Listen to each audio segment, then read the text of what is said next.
Good afternoon, everyone. Councillors, before I continue today's special council meeting, I wanted to take the opportunity to update you on the Gold Award in the Armed Forces Employer Recognition Scheme.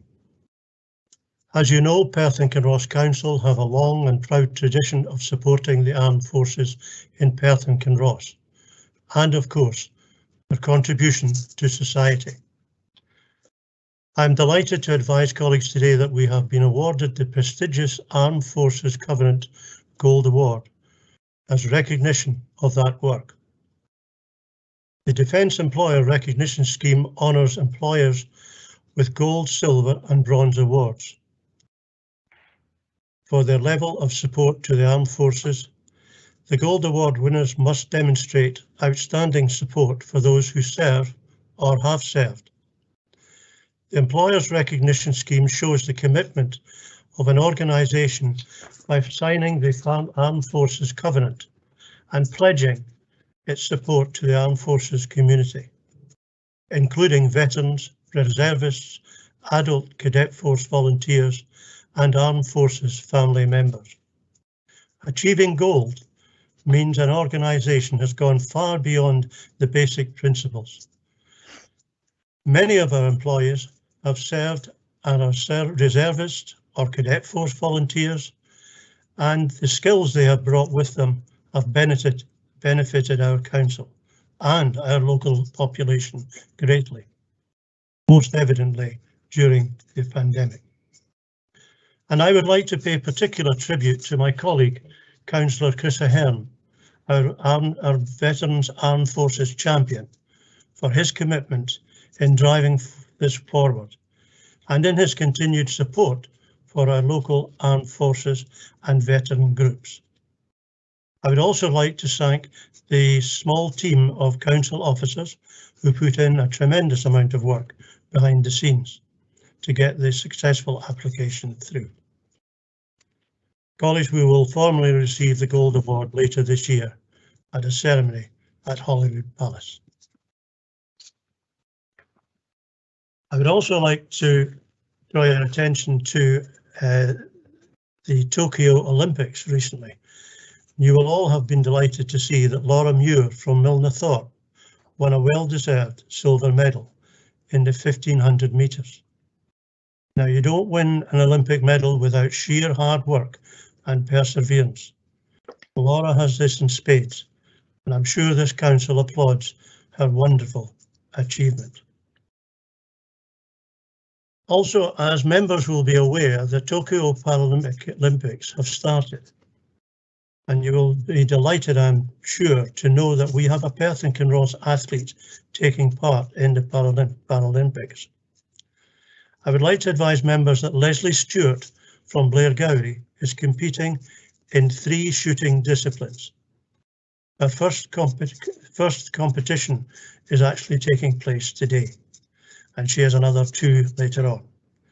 Leslie was on track to compete in the Rio Paralympics in 2016, but a bad infection meant she had to have a further amputation above her knee, which led to her staying in hospital for almost a year. I'm sure we all wish this brave lady well in her attempts to win a medal and bring it back to Perth and Kinross. Now, I'll carry on with the rest of the meeting at the moment, and I would like to welcome everyone in the meeting, including those watching online. I would also advise elected members and the public that there will be comfort breaks during the meeting as necessary. I can now ask Adam Taylor to confirm any apologies and take a roll of call of attendance. Adam. Okay, thanks, Provost. Okay, councillors, when I call your name, if you could just indicate whether you're actually present in the meeting. So, Councillor Ahern. Present. Councillor Bailey. Present. Deputy Provost Baird. Present. Councillor Barnacle. Present. Councillor Liz Barrett. Present. Councillor Peter Barrett. Present. Councillor Braun. Present. Councillor Brock, Present. Councillor Audrey Coates, Present. Councillor Harry Coates, Present. Councillor Donaldson, Present. Councillor Drysdale, Present. Councillor Duff, Present. Councillor Forbes, Here. Councillor Gray, Present. Councillor Illingworth, Present. Councillor James, Present. Councillor Jarvis, Here. Councillor Lang, Present. Councillor Lyle, Present. Councillor Massey, Present. Councillor McCall, Present. Councillor McDade, Present. Councillor McEwen, Present. Councillor Parrott, Present. Councillor Pover, Present. Councillor Purvis, Present.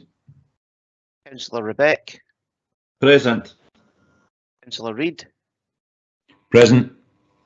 Councillor Robertson, Present. Councillor Sarwar, Present. Councillor Shires, Present. Councillor Simpson, Present. Councillor Smith, Present. Councillor Stewart, Yeah. Yes. Councillor Waters, Present. Councillor Williamson, Present. and Councillor Wilson. Present. Thanks. And just to confirm, Provost, we've had apologies submitted this afternoon from Councillor McCall. Thank you very much, Adam.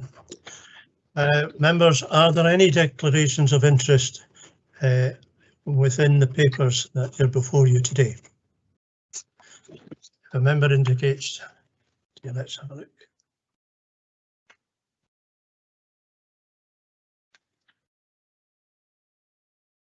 I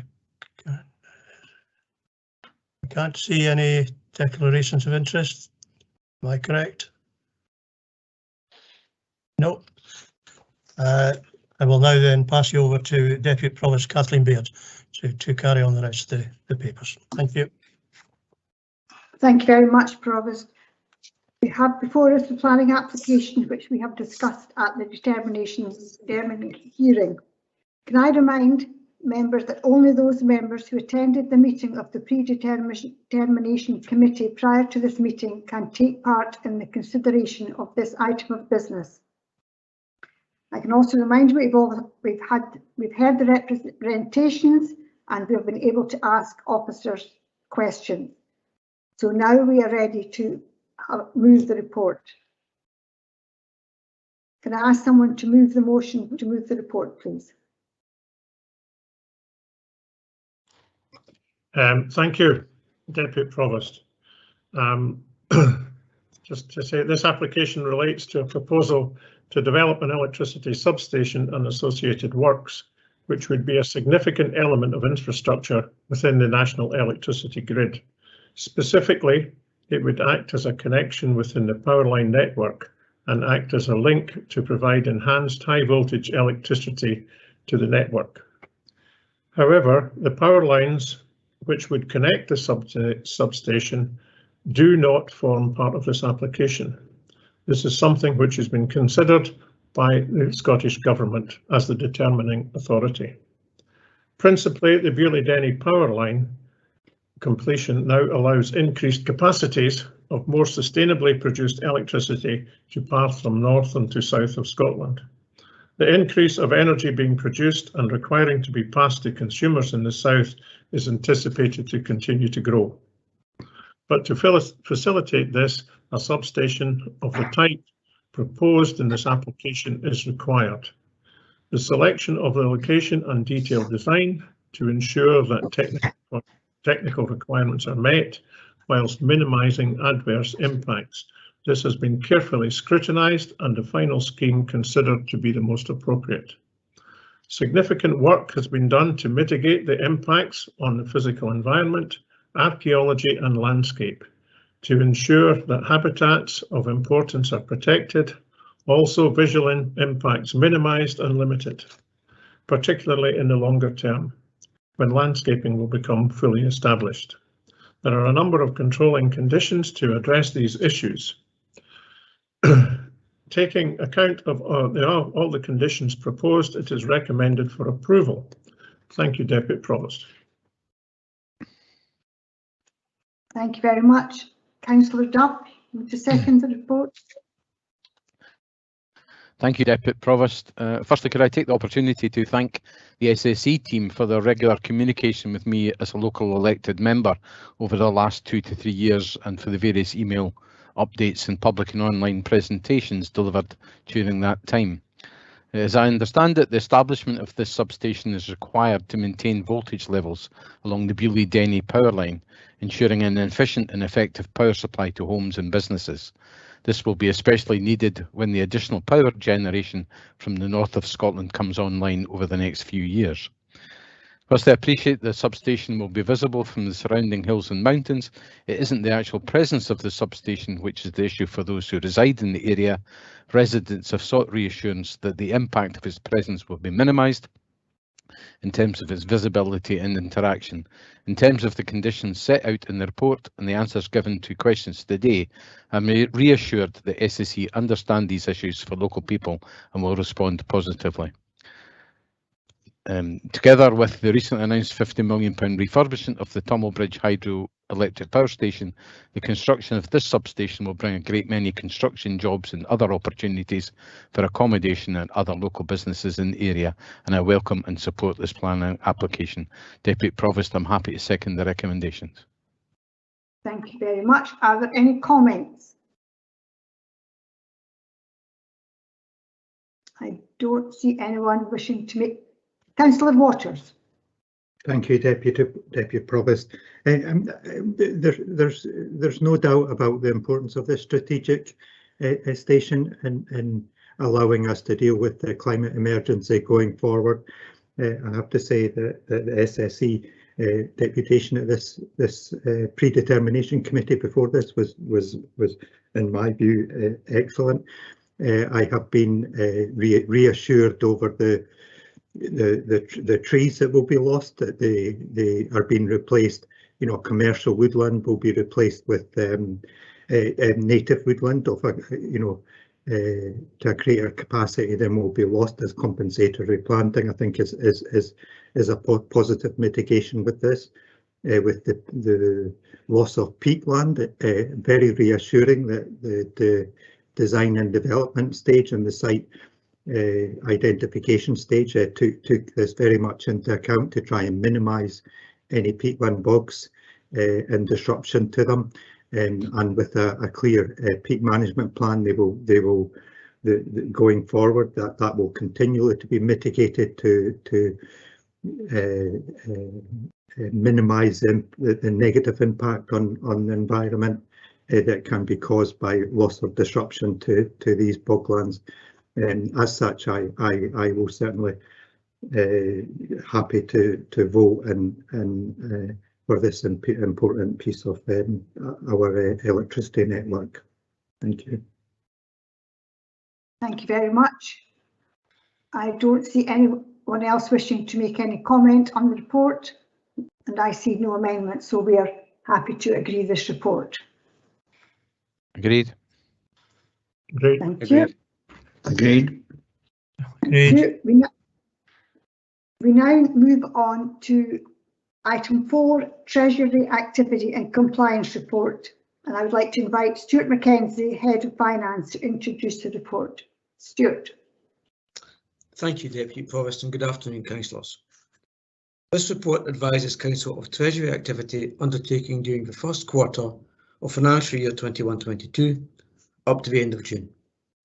During the quarter, one maturing PWLB loan of £5 million was repaid, reducing the Council's total long-term debt from approximately £534 million to £529 million at the end of June. Outstanding short-term market borrowing of £49 million was also repaid during the quarter. Cash flow pressures remain significant, largely reflecting the continued payment of business grants. This was managed both through the receipt of Scottish Government funding at the end of 2020-21, and by using funds released from maturing investments. Use of cash surpluses to meet expenditure and repay maturing debt meant that no longer-term investments were undertaken during the quarter. Combined with low returns and short-term deposits, total investment income of approximately £12,000 was generated on investment activity, a significant reduction on the previous quarter.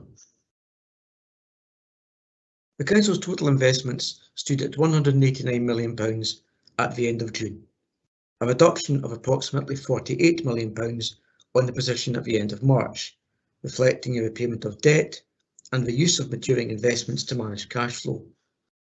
There were no breaches in compliance with Treasury and investment policy, and all prudential indicators remain within approved limits. Section 7 of the report sets out an amendment to the reporting arrangements, with a proposal to submit the quarterly Treasury reports to the Strategic Policy and Resources Committee. This would ensure that all in-year financial monitoring reports, revenue, capital and Treasury, are considered by SPNR. The annual Treasury Strategy report, which sets out the parameters for the Council's borrowing and investment, would continue to be submitted to full Council for approval. Happy to take questions, Deputy Provost.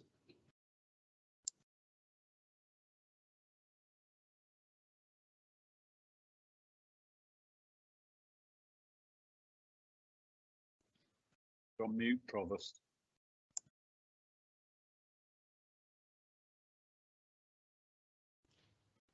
Sorry, Councillor Donaldson, I was muted. Yes, please speak. One question at a time would be helpful. Thank you. Right, I've got two questions. Thank you, Deputy Provost. And I'll ask my second one after certainly Councillor Barrett and maybe one other. Thank you. First question is on the very start, is on inflation. We heard recently about the impact of construction price inflation and the rise in costs, shortage of labour and such like. But could I ask Stuart about the more general position on inflation? It's referred to in 2.2. We had some figures, I think it's in April, May. What assumptions is the Council making on the general level of inflation come the end of this year, early next? Thank you, Councillor Dawson, for your question. The commentary you see in the report relates to the period which we are discussing in the report, so that's March to June. Obviously, the inflation position moves on as we get updated figures. So, to answer your question, when we come to updating the medium-term financial plan, we'll use the latest measures and statistics we have from the Treasury and other sources. But what we're seeing is differential inflation. So as you commented, we're seeing significant inflation on construction costs and material costs at the moment. The repair ward, and this will be discussed perhaps within the revenue monitoring report to SPNR, but the repair ward for the current year is still to be resolved, and for future years. So we might see different levels of inflation depending on what we're talking about, but we'll use the most current measures we have from the Office of National Statistics or the Treasury, depending on which is most relevant at the time of updating a medium-term financial plan. I think I'm right in saying you also take quite a bit from capital economics, is that right? Yeah, certainly in terms of Treasury. And they are not, there are others who disagree, but capital economics, I think, are arguing that, we could well see inflation. The Bank of England stated 4% general inflation by the end of this year, early next, perhaps higher. But capital economics is saying that it is transitory. But are there any other sources you take from, apart from official bodies? No, we would tend to stick with official bodies because at least it's some audit trail back to the figures.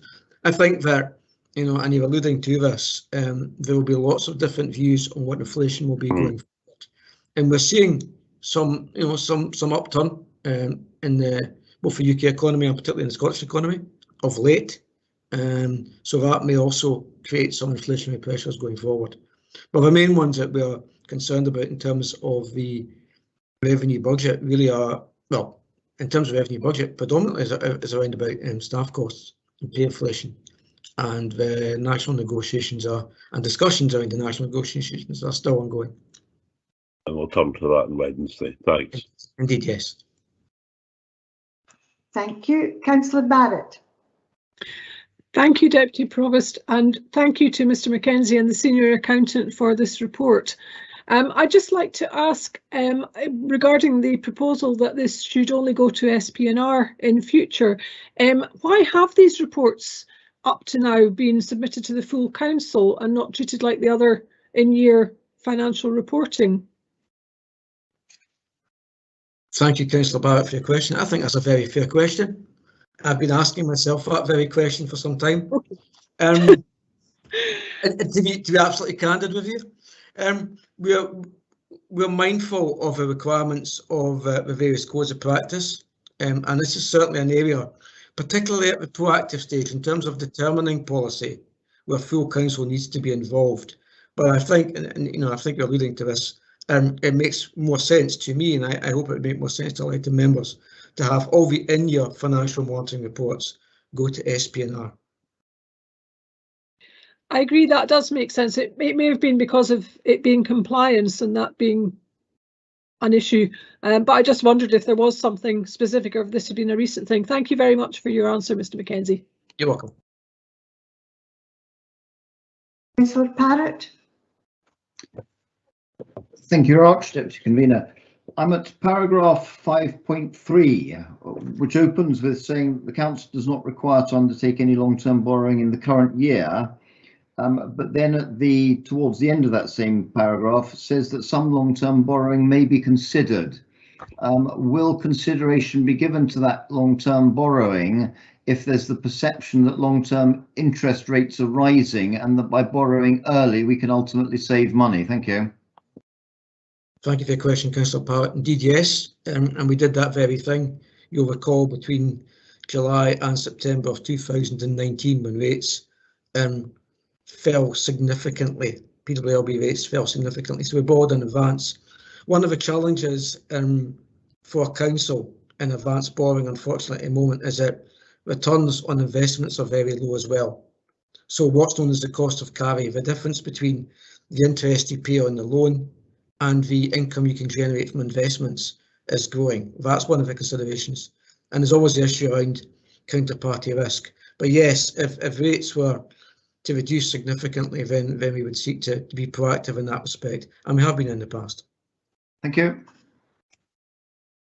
Thank you. Now, I don't see anyone else wishing to ask a question, so Councillor Donaldson. Okay, thank you, Deputy Convener, Provost, and also can I just thank Stuart and his team for the report. What I do want to ask, I've asked before in the past about investments outstanding, and it's very noticeable that our investments with other local authorities have fallen quite markedly, from 213 million to 151 million over the quarter. But on Appendix 3, we have a list. We've seen this before when it's only 4 local authorities. It's now 12. That the 12 local authorities that are excluded. First of all, can I assume we don't have any investments with those local authorities? And that list, is that provided to you by link? Thank you, Councillor Dawson. No, we don't have any investment in those authorities, and that's our own internal recommendations. That's our own internal controls. Okay. If it provides any reassurance to yourself and to our elected members, we have previously had investments with these authorities. They have all been repaid, and we have had investments with other local authorities where there has been some concern over their internal governance arrangements, such as Liverpool, and those have also been repaid. So we have absolutely no experience of default through any local authority lending, and as far as I'm aware, no other local authority in the UK has that experience. Okay, thanks. Thank you. Councillor Peter Barrett. Sorry, that was a mistake, Deputy Provost. Oh, right, okay. So there are no further questions. So thank you very much. Oh, Councillor Braun. Thank you, Deputy Provost. Sorry to be quick coming in there, so late coming in. It was just to follow on from Stuart Donaldson's question about the authorities where we don't list. One of the reasons is commercialism activities. I wonder if Mr. Mackenzie could just explain what commercialism activities means as a reason. I can understand all the rest, but what that actually means.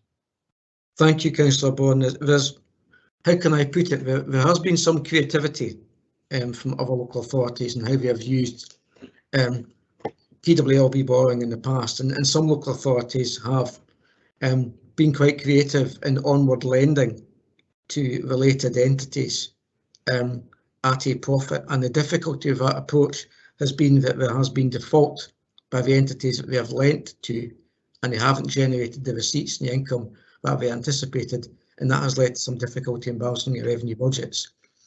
So without wishing to dwell too far on the detail of that, some local authorities have perhaps stretched the rules a little far. The Treasury's response to that in the recent consultation and in amending the rules around borrowing is to make it quite clear what we can and cannot borrow for, and that does not include that sort of commercial activity. It doesn't preclude us borrowing for economic regeneration and economic development, but it does preclude some of the more creative types of entrepreneurialism that we've seen in local authorities. Thank you, Mr. Mackenzie. Both in Scotland, I would add. Oh, okay. Thank you for that, and some diplomacy there, but thank you very much.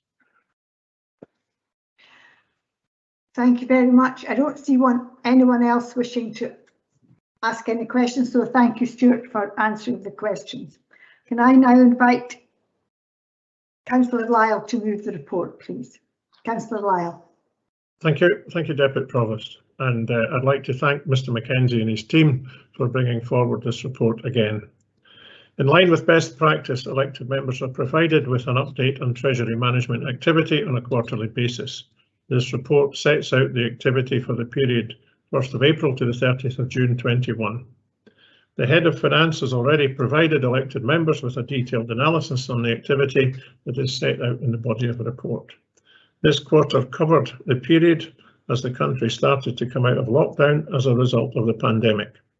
With the start of the new financial year, as well as COVID-19 support, there was an improvement in the Council's cash flows.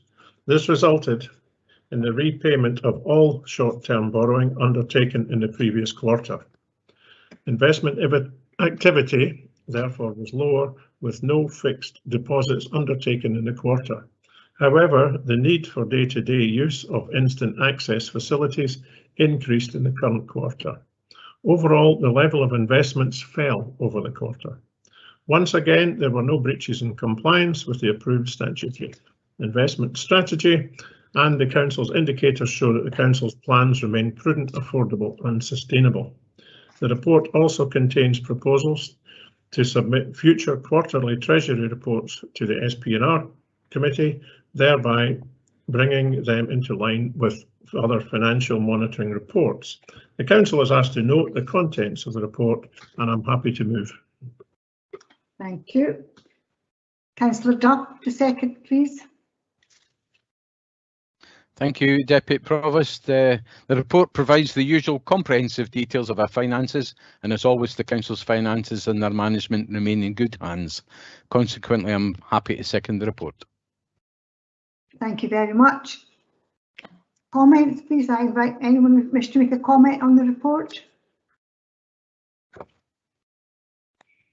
I don't see anyone wishing to comment, so we're happy to agree the report. Agreed. Agreed. Thank you very much. We now move on to item 5, the development of the Perth and Kinross Climate Change Commission. So can I invite David Littlejohn, Head of Planning and Development, to introduce the report. David. Thank you, Deputy Provost. The report presented for your consideration today is a key milestone in supporting our transition to net zero by 2045. a challenge that will require all parties, the council, businesses, communities and other organisations to work together urgently to transform the way we live, work and travel.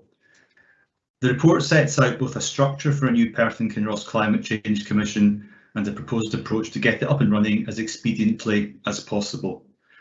Colleagues have reviewed what's in place elsewhere, discussed their thinking with partners and come up with a model that we believe is appropriate for Perth and Kinross.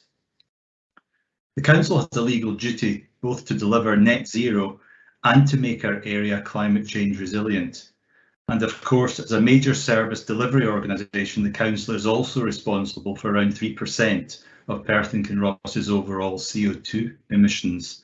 So clearly, the active participation of other organisations in the process and the Commission is therefore critical.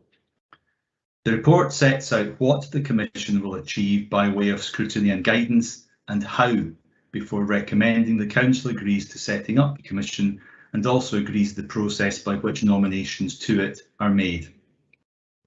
The report also recommends the submission of an annual report to the Council, thereby enabling further scrutiny of the work of the Commission by elected members. I'm joined today by our climate change co-lead, Peter Marshall, and also by the author of the report, Davindy Grant.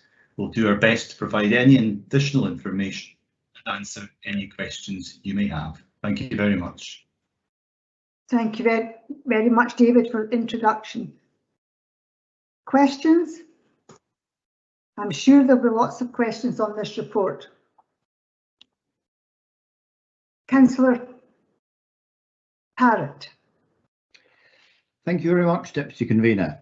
I entirely welcome this report. My question, though, if you like, is with regards to the stability of the initial appointments. At paragraph 2.19, it suggests rolling terms of 3 years and that the initial terms be 1, 2 and 3 years.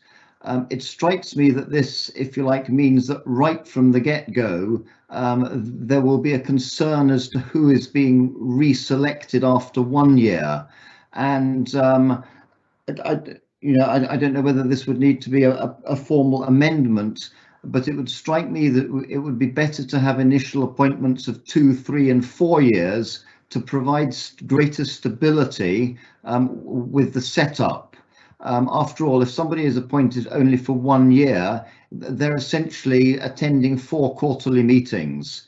And to me, 2, 3 and 4 years would seem to provide that initial stability while accepting that there needs to be, if you like, a rule of wants to get the rolling turnover. Thank you.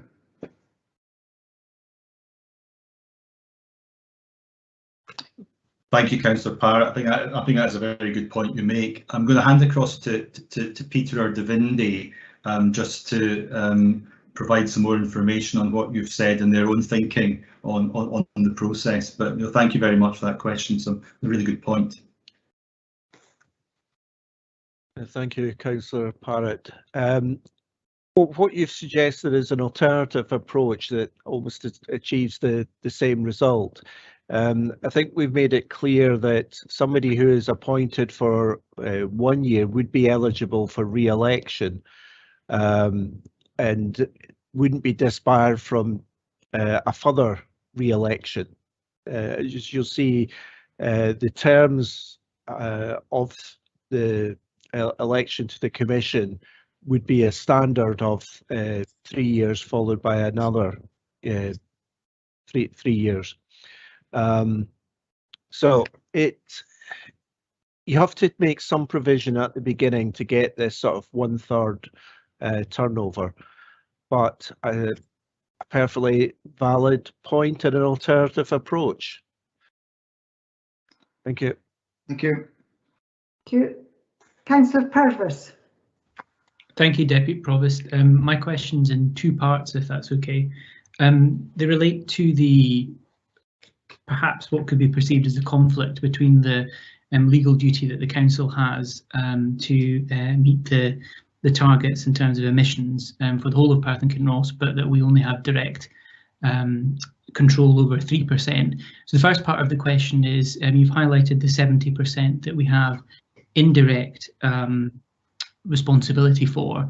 Could you perhaps give some more specific examples about the type of things that the Commission might be able to influence along with the Council, and how that might work? The second part of the question is, if there's a conflict between the approach suggested by the Commission and the Council, because clearly the Council is going to be a minority partner on the Commission, but would be the body that might decide some policies and regulations, how would you envisage that being resolved? Again, thanks very much. Two very good questions, and absolutely something that we have considered. I think in relation to the first question, I think the Vindy grant is possibly best placed to give some thoughts around that in terms of the other emitters, and then perhaps Peter on the second question. I'll kind of jump in if needs be. Thank you. Yes, thank you, Councillor.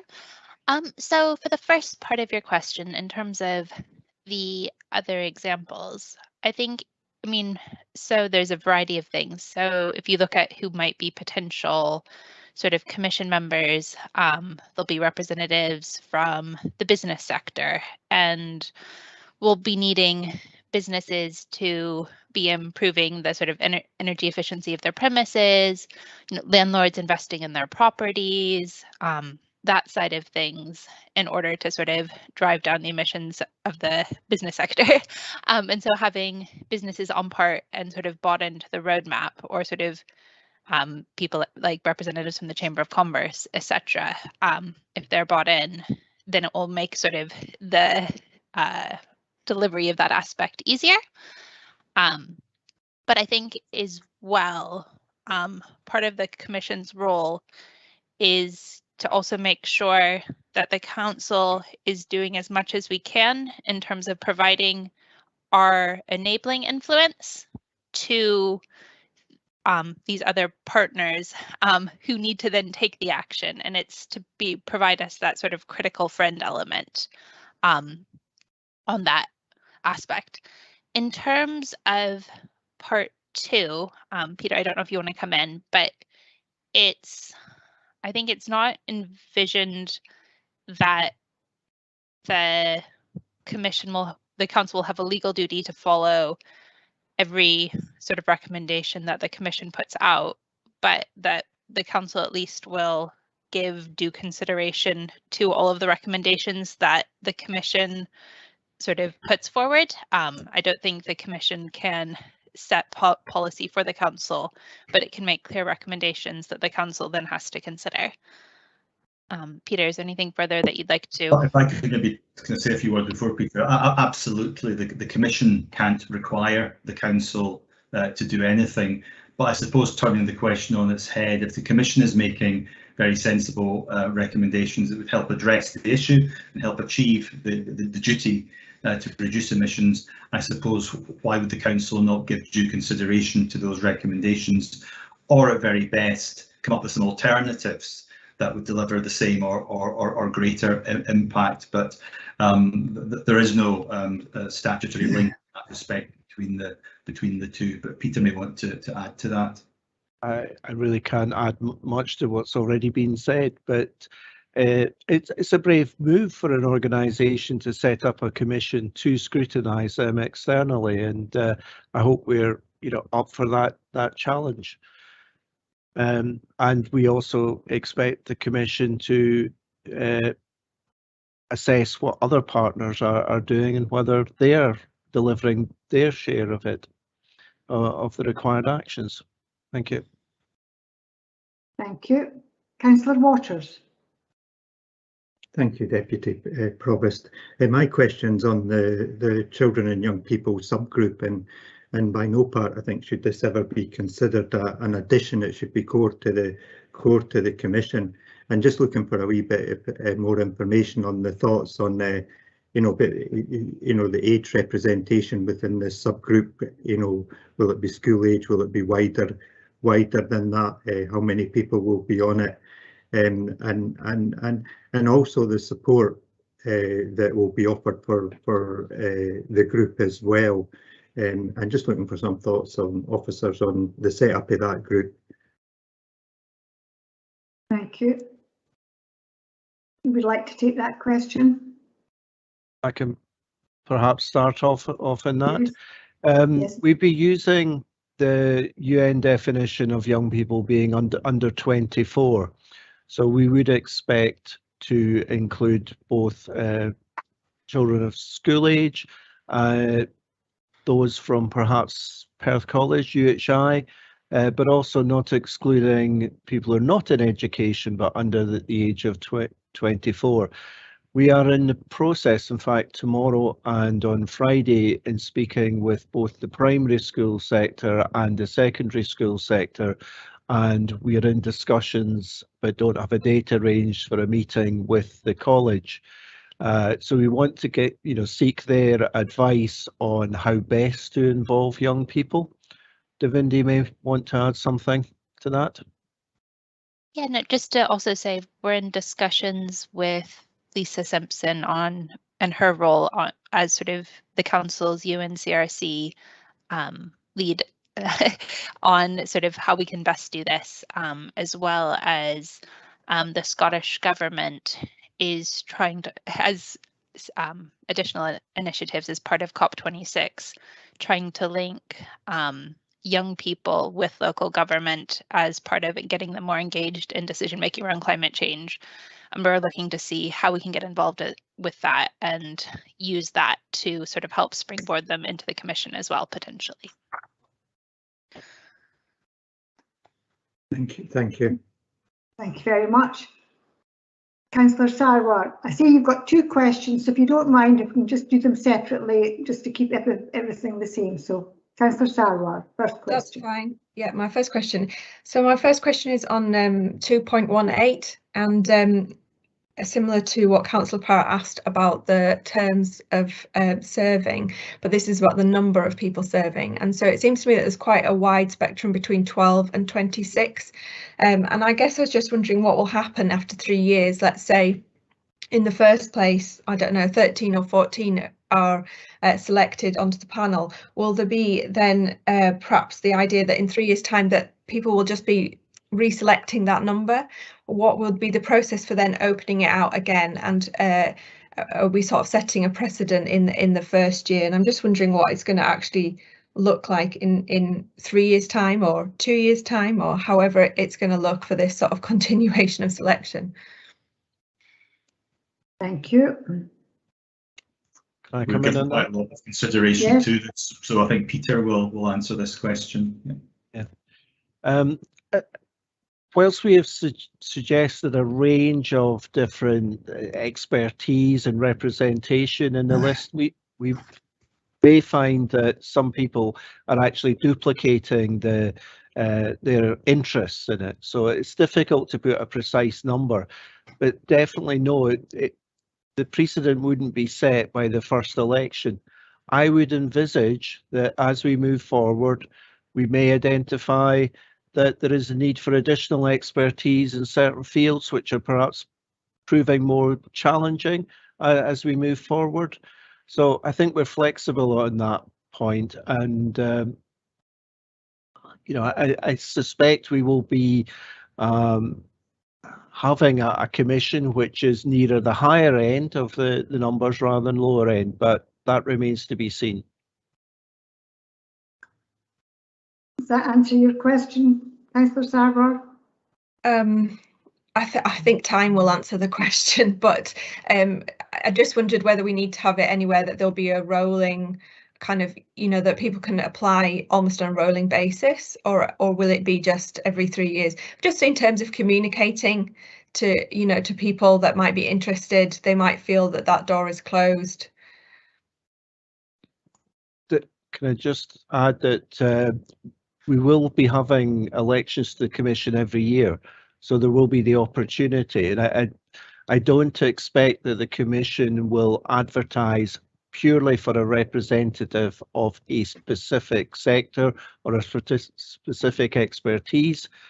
So I think that opportunity will be there.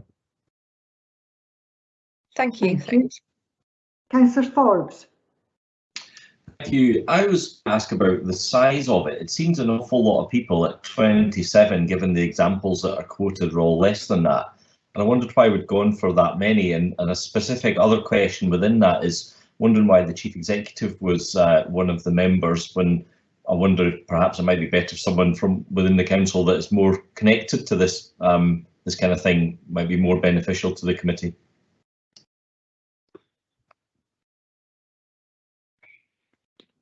I again come in perhaps Yes, on this please. one. I think if you look at some of the other commissions that we've examined, they've been very much city focused, and we have a much wider range of issues affecting us with the rural authority as well.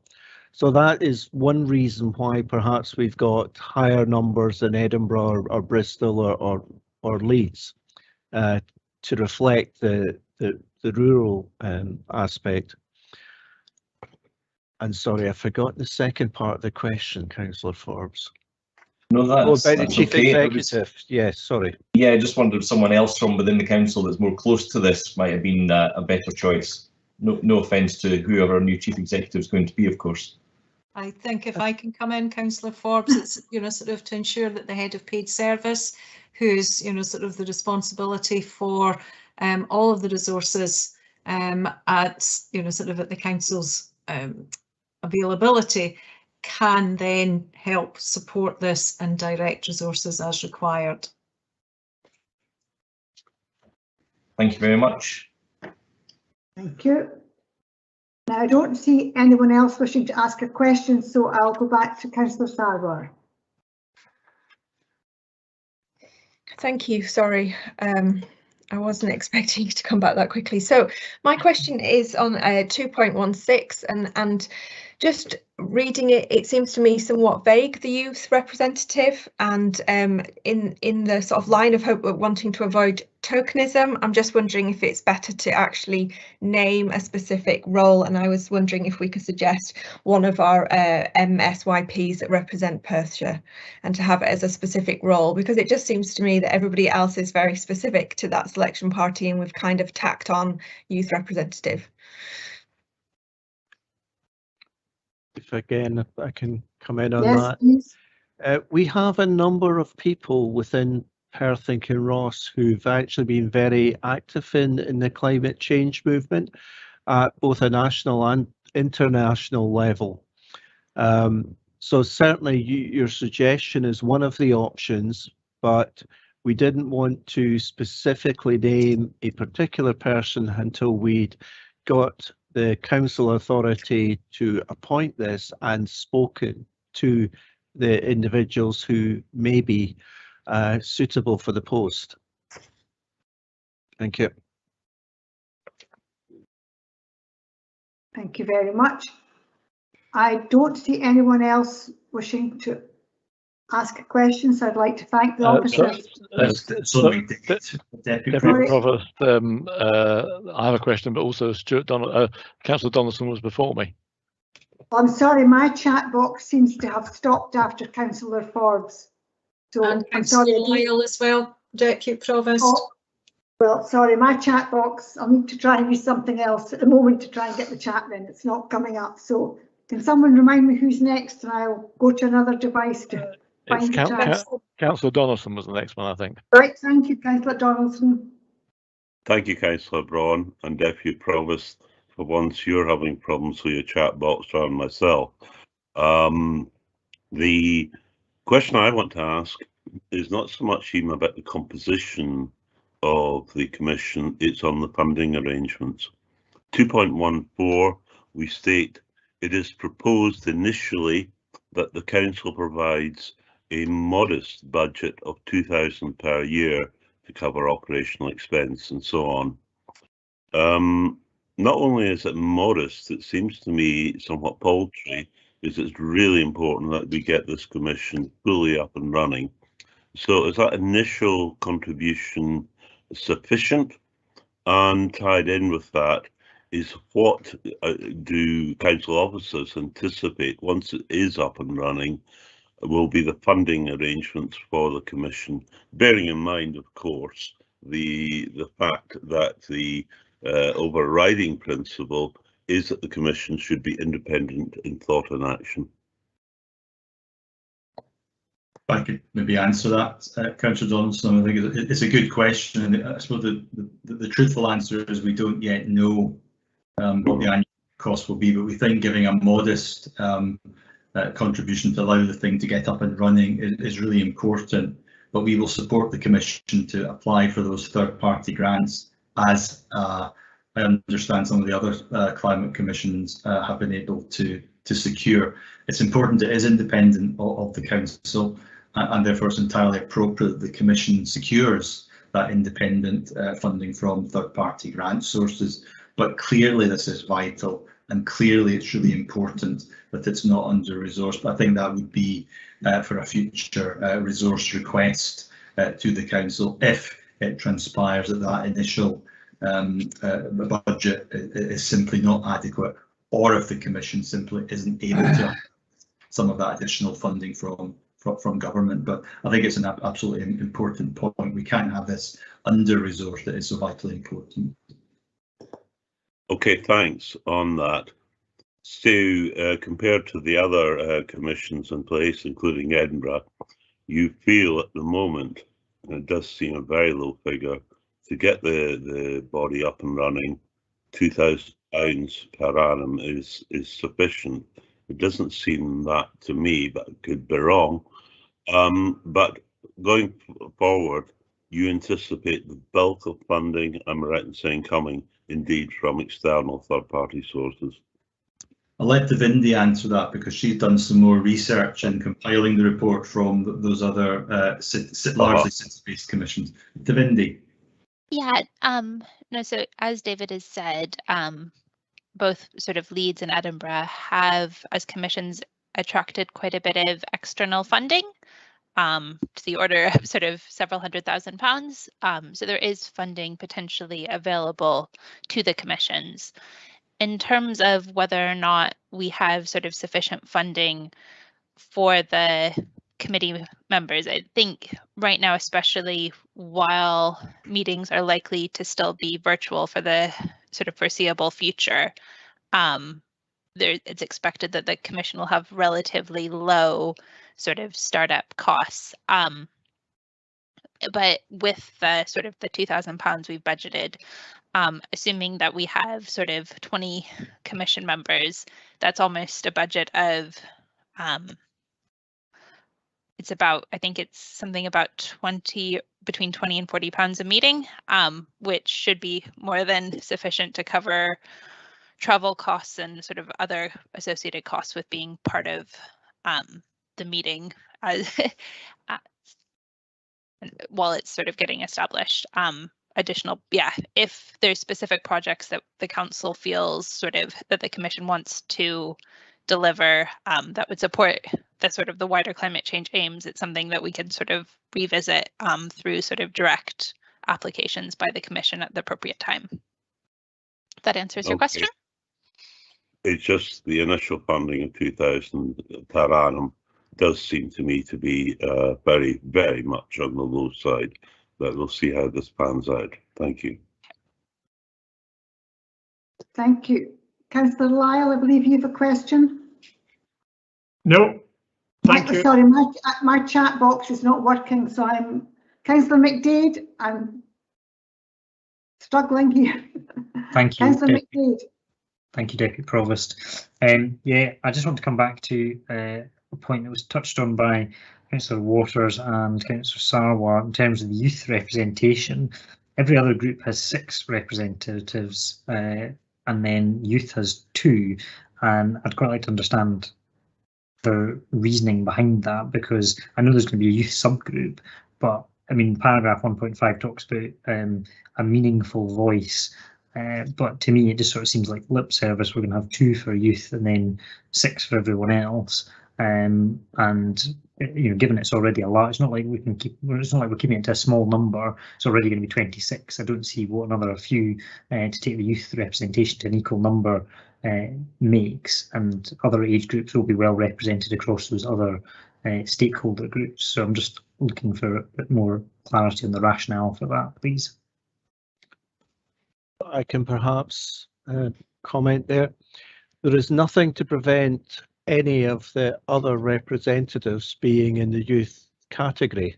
In fact, we'd be delighted if far more of the representatives were young people. We wanted to make that specific comment about the importance of involving youths in the Commission, particularly given the fact that we all know that climate change will have a greater impact the younger you are. So by no means is it limited to 2 people, young people within the Commission. And I'd say I hope there will be more.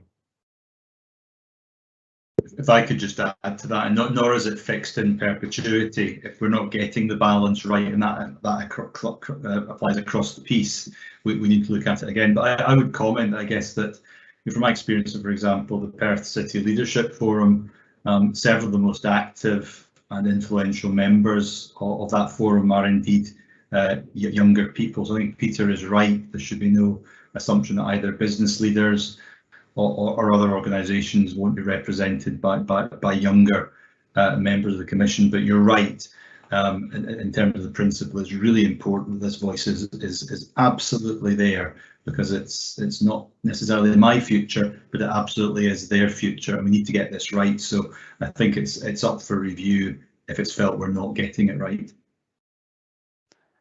Kathleen Collins-Stewart's got a question. Councillor Stewart. Well, I think there's others before me, Deputy Provost. Councillor Braun and Councillor Barrett, Liz Barrett. I've just come on, so I'm just trying to help Kathleen. Councillor Braun, I think, has asked his question. Did he not?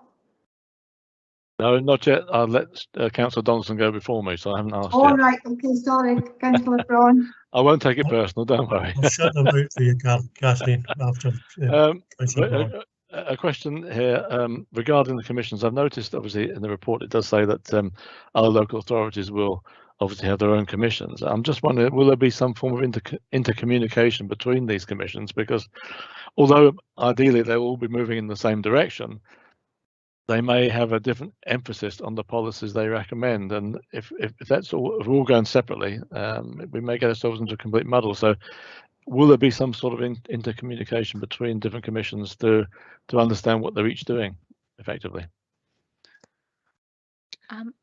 Yeah, if I can come in to answer this. Yes, so there's a network called PCAN, which is the Place-Based Climate Action Network, which one of the things they try and do is provide a coordination role between the different climate commissions. And sort of help the different climate commissions to sort of link up, so each one isn't reinventing the wheel, and there can be some policy coherency as applicable. Okay, thank you for that. Thank you. Councillor Liz Barrett. Thank you, Deputy Provost. I welcome this report and the proposal. I'm really pleased to see that we're making tangible progress in tackling the climate emergency, and also we look forward to the planned briefings for elected members. I welcome the responses we've had so far about the involvement of young people, and that we're consulting with a wide range of them, so that's great. These were questions I had earlier. I would like to ask how the initial selection panel will be convened and chaired, and also is it envisaged that the council will keep providing support services to the Commission on an ongoing basis? Thank you. Thanks. I think Peter will probably be best placed to answer that question, Councillor Barrett. Yeah, certainly. The second question is easy. Yes, we anticipate that officers will be supporting the Commission as long as they want our support, I suppose. In terms of the initial commissioning of it, once selected the panel, we will have discussions with them about how and where to advertise for potential members, and support them through the process of sifting the applicants and interviewing if that's the way we want to go. So I think it's going to need quite a lot of support, particularly in the first instance. We will assist them with some of the potential names and contacts as well that may form the ultimate commissioners, because we've got quite a knowledge base over the last year of the people who are active in particular fields. So we'll be there to help them, and we hope that we could get this up and running to coincide with the report coming back to the council with the finalised action plan, so that they can start, from day one in the scrutiny of the action plan. Thank you. Thank you. Thank you very much. Councillor Colin Stewart. Thanks, Deputy Provost. It was a question on the resource implications actually, and the staffing sparking, if you like, and support from the council to the commission. The paper in the annex only references the financial resource implication of the £2,000 that we've already spoke about, but there's no, although there's mention in the paper of providing secretarial support to the Commission, there's no mention about the resource implication in terms of staffing of that. How many whole-time equivalents or full-time equivalents of our already pressured corporate and democratic services staff would that be expected to take up? And also related to the financial aspect, somebody mentioned earlier, I think maybe Ms Grant, about the how other commissions had applied for external funding. Something that I know happens in a lot of other local authority areas is that bodies that get set up then start to apply back to the local authority. Could we what will the position be if the Climate Change Commission started applying for grants from things that already have defined purposes, like the Environment Challenge Fund or the Community Investment Fund, or to the Action Partnerships? Could we be assured that any applications would be separated out from those? Thanks. If I could maybe answer the second part, and then Peter can answer the first part. Absolutely, the Climate Change Commission shouldn't be accessing funding that is designated for other specific community-based purposes. So if the Commission chose to make such an application, maybe against our advice, we would need to consider it. But clearly, the Commission has been core funded by the Council, and we wouldn't expect it therefore to apply to other particularly community-based schemes. I think it's much more appropriate to apply for some of the national funding that is available, perhaps from Zero Waste Scotland, perhaps directly from the Scottish Government, perhaps from these other kind of climate change challenge funds that have been set up. But we would certainly be very mindful of that, Councillor Stewart. That's a welcome commitment, thank you. Okay. Before coming on to the staff aspect, I might comment on some of the requests for funding that might come from the Commission. They may be things which we at the moment are commissioning ourselves. And if I give you one example, we've commissioned we're in the process of commissioning James Hutton Institute to work on the potential of carbon sequestration in the rural sector to support the climate change plans. It could have been an option to allow the Commission to commission such research. So it may be areas which we already hold funds for in developing our plans that may be better done by this independent body, but we'll just have to see how things develop.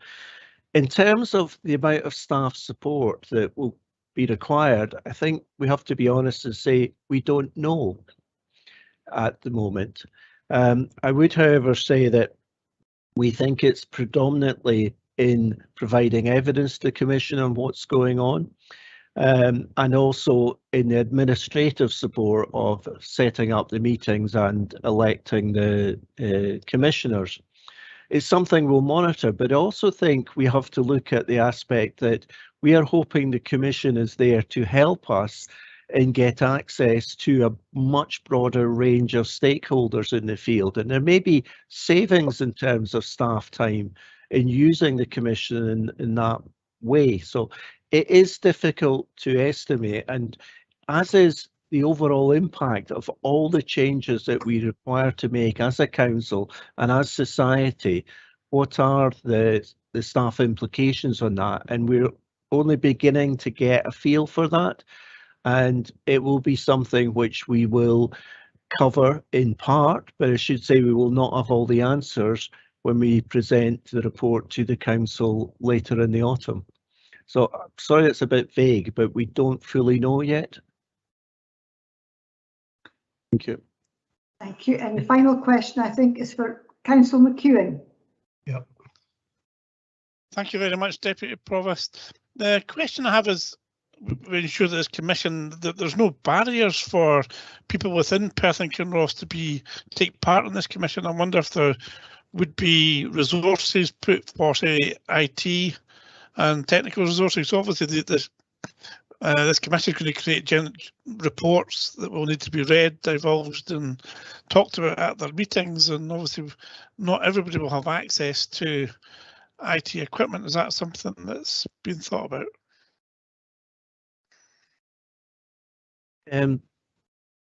To be quite honest, no, but I think we can quite easily be responsive to any barriers such as IT equipment. It's relatively easy, I think, to overcome that, or broadband access. So I think we'd be sympathetic to any requests for help. So continue to work in partnership with them and solve these issues if they arise. Yeah. Yeah, thank you. Very good point to finish with, Councillor McEwen, because I know we really all do rely on technology and IT and have to overcome some difficulties, so we soldier on.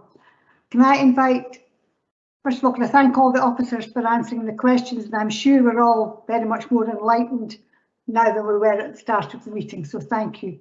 Councillor Lyle, can I invite you to move the report, please? Yes, thank you, and just make one or two comments before I move the report. Thank you, Deputy Provost. The Councillor McEwen's point, absolutely, I'm sure the council officers would be able to facilitate the lending of IT equipment or something like that if one of the members wasn't able to do that. Councillor Stewart's point about the Commission, my view of the Commission was that we would see the Commission as, one, a critical friend, but also it may well be a vehicle, given the people I know in the Perth City Leadership Forum and their expertise, it may well be a vehicle that allows us to access further funding opportunities that if we didn't have such a commission, they would be difficult to achieve. And finally, just for clarity, before I go on with my motion, Councillor Parrott's suggestion that we initially have a membership for 2 years. I think that's a valid point. It could be 1 or it could be 2, but I think we would say that it would be no more than 2 years initially set up, and then a rolling programme of every 3 years thereafter. If Councillor Parrott is happy that I accept that into the motion, and Councillor Duff is happy to accept that as the seconder. Councillor Parrott. Thank you very much, Councillor. I would be more than happy to go for that, but I think that there are 1 or 2 other amendments that individuals might be seeking to propose. So I think we'll be asking if we can make an amendment and then have a short recess to discuss the exact terms of that. Thank you. Okay, thank you. Okay, in terms of the motion, thank you, Provost. In December 19, we approved the Council's Interim Climate Emergency Report and Action Plan. It was also agreed that proposals for the establishment of a Perth and Kinross Climate Change Commission would be brought to Council. Slight delays due to COVID-19, an extensive engagement programme was conducted during the latter half of 2020 and into early 21. There was clear support for the establishment of a Climate Commission from a broad spectrum of individuals and organisations. This report proposes a structure and an approach for the establishment of Perth and Kinross Climate Change Commission. The proposals have been informed by best practice from a range of climate commissions already in establishment across the UK. The proposed commission will provide scrutiny and oversight to Perth and Kinross climate change plans, help champion and connect our businesses and communities. Following the engagement process, officers from across the council have been working to pull together a climate change plan. This will be presented to the council later in the autumn. It is important that the proposed climate commission is established from the outset. We want the commission to support us in our journey towards net zero, but we also want them to monitor progress and challenge us and our partners should progress not be fast enough. The commission must be seen as independent from the council, and whilst it is proposed an initial 3 to 5 membership chaired by an independent expert will select the membership, officers have recommended that a maximum of 26 potential commission members to provide the optimum breadth and depth of experience. While seeking a geographic sector and diversity spread, each individual needs to be selected for their individual expertise rather than just be nominated. To ensure this, an application and selection process will be required. In the majority of examples, the commissions are largely independent of their councils, with limited councillor presence and a non-council chair. A similar approach is proposed for Perth and Kinross Council and Perth and Kinross Climate Change Commission, actively establishing the Climate Change Commission. It is proposed that given its legal duty for climate action, the council will have 3 permanent seats on the commission, represented by the leader of the council, a member of the opposition and the chief executive. One group that many other commissions have not included is young people. Given the disproportionate impact that climate change will have on our younger people, it is important that they are given the voice on the commission. It is proposed to develop a young children's and young persons subgroup that represents a wide range of young people from which nominated representatives will sit on the commission. I strongly support this proposal. We know already that young people are extremely vocal on climate change, and we need to demonstrate that we recognise their right to a voice in the future. Not only must we give them a voice, but we must listen to them and deliver for them our small but important part in addressing the climate emergency. Whilst the Council and many of our partners have been delivering significant progress towards net zero, we need to accelerate our actions. The establishment of climate change commissions in other leading cities has helped unify stakeholders and galvanise action. I therefore commend to you this paper and look forward to this and future councils working collaboratively with a Perth and Kinross Climate Change Commission. So I'm happy to formally move the papers, and I would move that Councillor Richard Waters be appointed the opposition member of the board, including myself as leader and the Chief Executive. Thank you, Deputy Provost. Thank you. Do you have a seconder, Councillor Lyle? I'm happy to second, Deputy Provost. Thank you very much. If I have a can I have a comment? Thank you. Yes, you may. Yes. Yeah, thank you. Yeah, the introduction of a Climate Change Commission for Perth and Kinross will be a step change in the Council's response to the climate emergency. In doing so, we will extend our collaborative working with key people and organisations across a wide variety of sectors, aimed at reducing carbon emissions and improving climate resilience across Perth and Kinross. The proposed membership will bring together climate change expertise, which will be invaluable to the discussion and debate.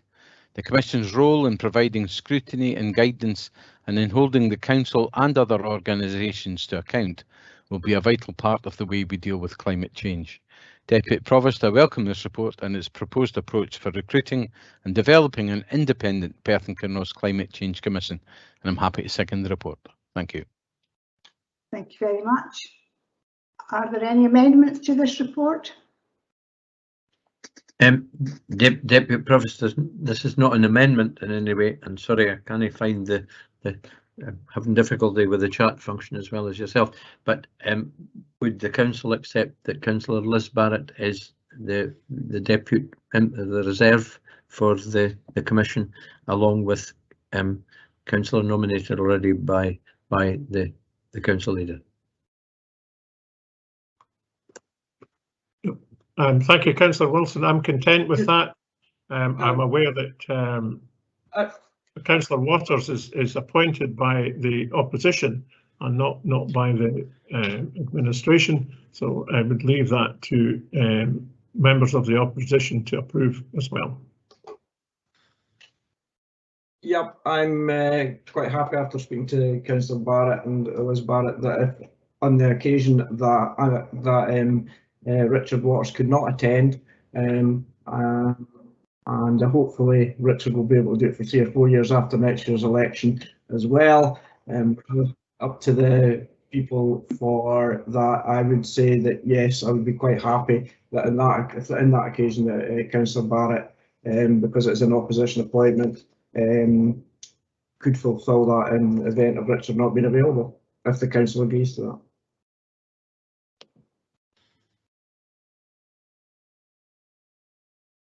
Thank you. Everyone else is happy. I'm sure that will be fine. Are there any amendments to this report? Yes, may I propose an amendment, Deputy Convener, and may we have a short 10-minute recess to discuss the precise terms of that amendment? Thank you. If members agree, I'm quite agreeable to that. Agreed. Yep, we may require a further recess then once we've heard the amendment, but happy to proceed. Thank you very much.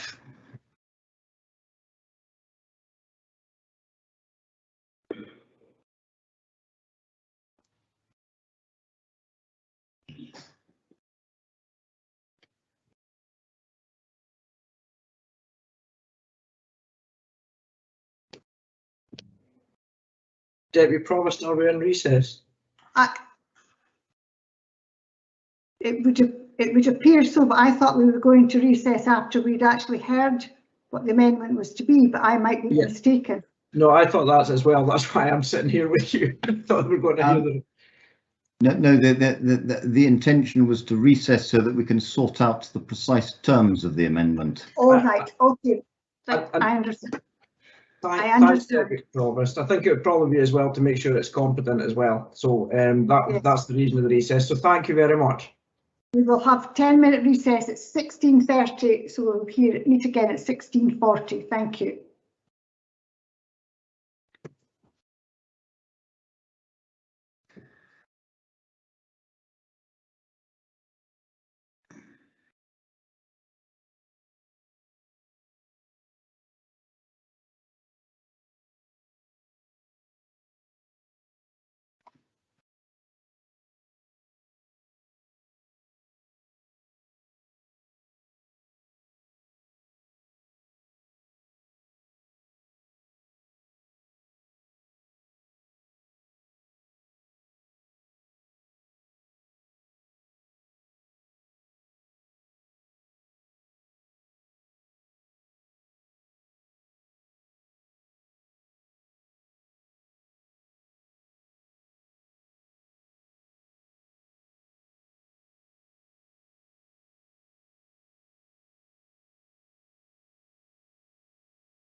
Right.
Mute myself.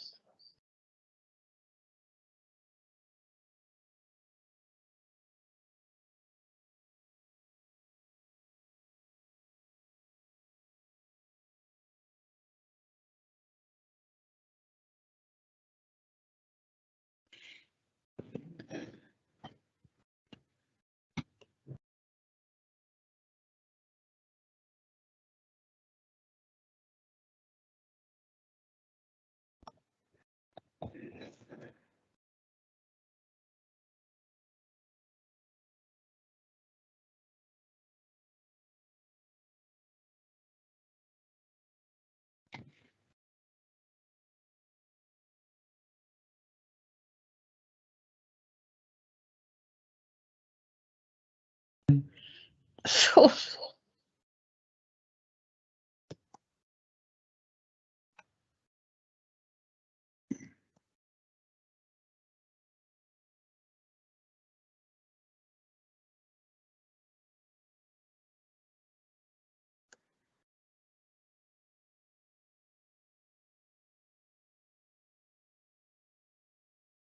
that's us.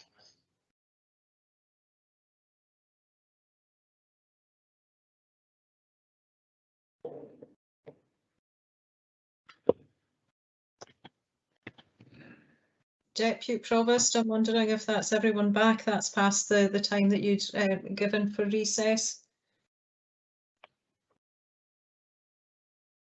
Everyone's back.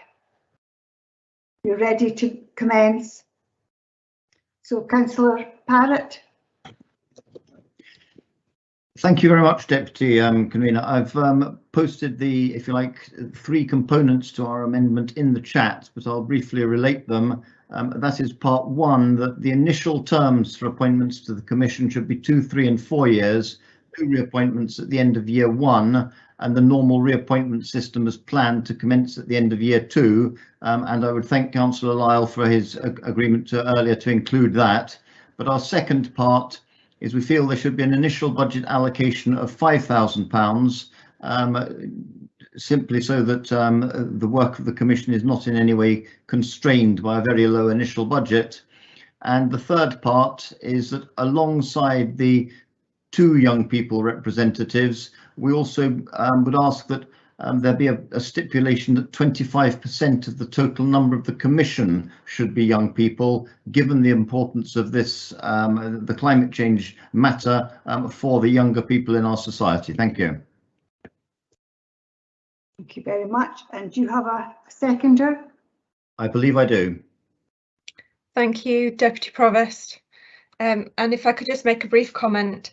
As one of those who brought forward the climate emergency motion over 2 years ago, I welcome this paper, and I do hope that with the establishment of a commission, we will see an expedited action and move at quicker pace. However, we must do all we can to protect equality and inclusion, and for that reason, I'm happy to support the amendment.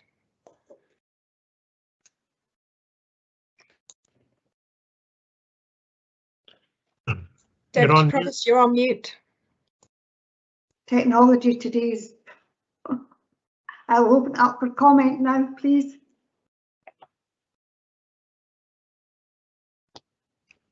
Deputy Provost, I think I would like to have a short recess at some point after comments to consider the amendment. Thank you. Councillor Hearn, you comment?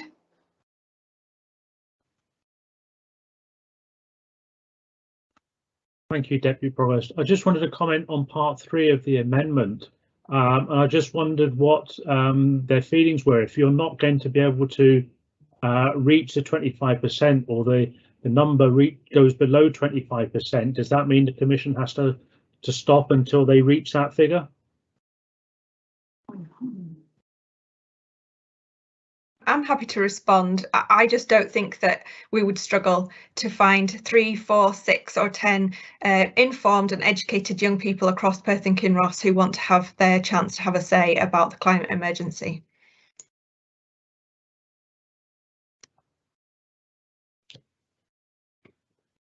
Councillor McDade.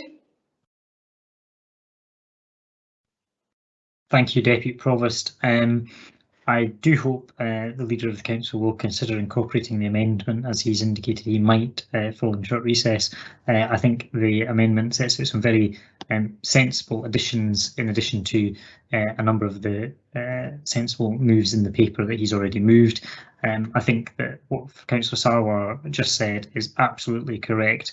If we look at the history of this subject, young people have been at the forefront of campaigning on this issue for as long as I can remember. I remember going on a march wearing a t-shirt saying "Stop Climate Chaos Now" or "The Bear Gets It." That was when I was about 11 years old. That was 16 years ago. So you know, young people have continued to be at the forefront of this for decades, and I do not think we'll have an issue getting those young people. But I think if we exclude them from the process by creating structures which work for us and people in established positions and don't help include them, then we will be doing a disservice to all those people who have campaigned, and we will not see the action that we actually need to see.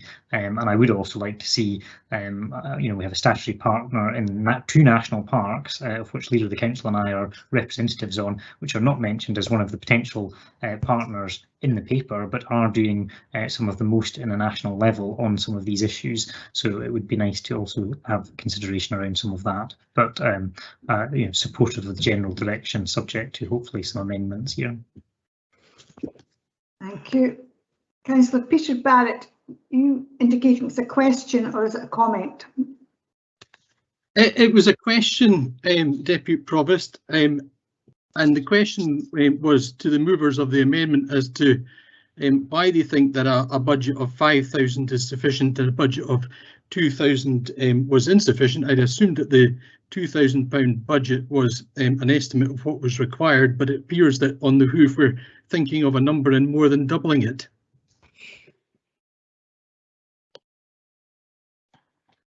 Thank you very much for that comment. Councillor Wilson. Sorry, Deputy Provost, there was a question in there. What's the justification for a £5,000 budget? I would be happy, Deputy Convener, to seek to respond to that.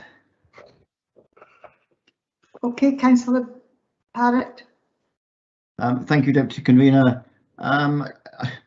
Peter, you know, there is an element of picking figures in all of this thing, I think, but to me, for setting up a commission of the magnitude and importance that this is, to initiate it with a budget of £2,000 simply doesn't seem to be paying it the credit it's needed. And by setting a slightly higher figure of £5,000, I think we are making sure that it can do more before it has to seek further funding. Thank you. Thank you. Councillor Wilson. Thanks, Deputy Provost. I regret this kind of scramble at the last minute to have a recess to come up with an amendment. I have no problem with the debate, but I think there's been ample time. We've had the report for several days now that we could have looked at these things beforehand. However, you allowed comments before the recess. I agree with Councillor Barrett's point. I don't know what the rationale is for the 5. If it's another, the officers had made one estimate. If this is another estimate, then we'll need to judge that on its merits. I've no problem with the points that Councillor Lyle has already agreed to, but I just wonder if we're dictating a 25% youth element. We're making it over prescriptive. It's not to exclude youth members, because each of the participant groups could well nominate somebody who's regarded as being a youth or young people, and I just wonder if 25% is over prescriptive, and we should be encouraging youth to come to participate in this. Of course, Councillor McDade's absolutely right in terms of youth people leading this, but this is going to be a fairly intensive piece of work, and sometimes the young folk who are involved in exams and studies and things like that might not have the availability of time to participate. So I'm cautious about putting the 25% in as an artificial barrier, but I'm all for encouraging young folk to participate.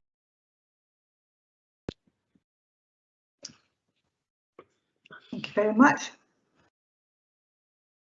Councillor Parrott, are you answering? If I may, Deputy Convener, I was just going to respond to Councillor Wilson. Okay, I'm being very lenient at the moment. You're very courteous, thank you. I may have misunderstood what you were saying, Councillor Wilson, but we see 25% as being a minimum and not, if you like, a total that has to be reached. Thank you. Thank you. Councillor Lane. Thank you, Deputy Provost. Yes, I was going to say exactly the same thing there to Councillor Wilson, that it was a minimum, and obviously we should be encouraging, and to make out that young people would be unable to do it because it's an intensive piece of work is actually indescribable. To say that they're too busy with exams and other stuff to be concerned about the climate, when it's people of our age group that may be responsible for a lot of the problems that we're facing just now. And I cannot believe that he stated that they would have other things to do rather than attend a piece of work. And I can't believe any member of this chamber would vote against having a larger and as many younger people as we possibly can involved in this climate change agenda and this commission. Thank you very much. I just see there are comments in the chat box, but I don't think they're wishing to talk. Anyone else got any comments at the moment? No. I'm happy to comment. I just wanted to save time, Deputy Provost, which is why I put it in the chat. Okay, thank you very much. Councillor. Here we go. Here we go. No. Here we go. That's starting all this. Councillor Lyle. Thank you very much, Deputy Provost. I'm going to ask for a recess. I think councillors have possibly misinterpreted what Councillor Wilson said. I'd be quite happy if the Climate Change Commission was made up of 100% young people, because they would be young people from across different sectors who were enthused to discuss climate change and enthused to support the council in its challenges. So I have no issue with the numbers of it, and hopefully we will have numbers of it. I think Councillor Wilson was maybe making a point, not for me to defend him, but making a point around a certain section of young participants. I'm hoping we can be as inclusive in this as possible, and hence I'm prepared to listen to the amendment, and hopefully we will be able to discuss it and come back to you within 5 to 10 minutes. Deputy Provost. Thank you. I think Lisa would like to have something clarified about the amendment. No, I think I just want to clarify for elected members what our understanding of the amendment is, and it's particularly around the definition of youth. So as regards the allocation of 2 young people reps, but the 25% of total number of on the commission to be young people, we are deeming young people, the youth cohort, to be within the age bracket of 15 to 24. So what we're essentially saying in this amendment, and correct me if I'm wrong, Councillors Parrott and Sarwat, is that you are looking for 2 young people reps, but across the whole commission, regardless of who they are nominated by, that 25% must be in that cohort of 24 years and below. Is that your clarification? Is that the purpose of that aspect of the amendment, just for clarity? Yeah, you understand my meaning fully, Lisa. Thank you. And I hope that assists other elected members in understanding what the amendment is and the effect of that amendment.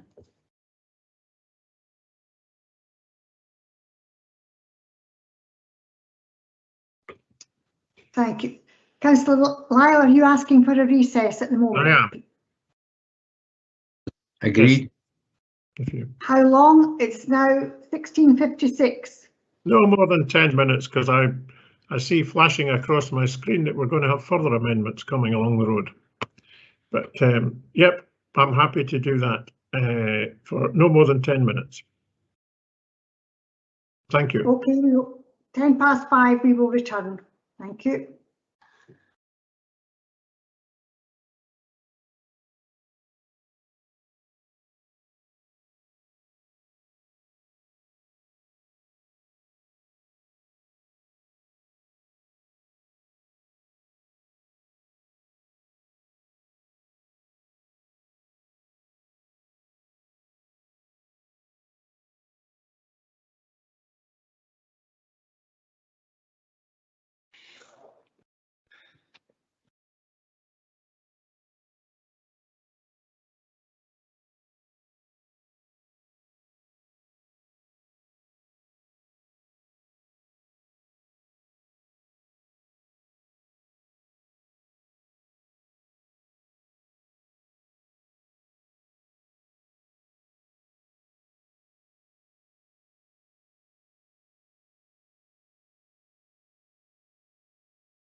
Are we all back?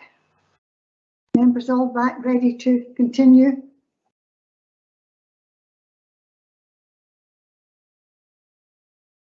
Just give you a minute or two to get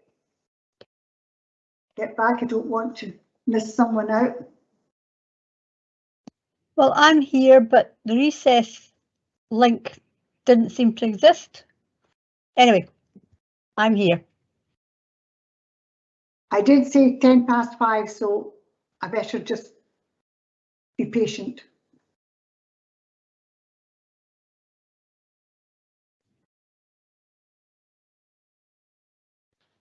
Well done, Kathleen.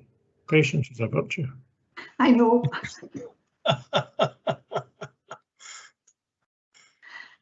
Have it if you can. Have it if you can. Seldom seen in women and never seen in man. We will just watch the language, please, members. It's a live broadcast. That was against men.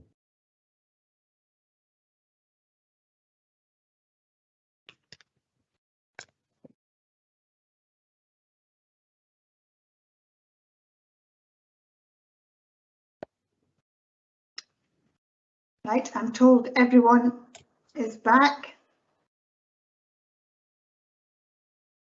So I notice Councillor Lyle has left his desk at the moment.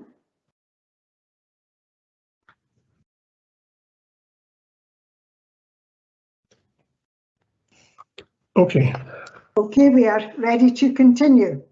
Yep. Right, Harry. Okay, Councillor Lyle.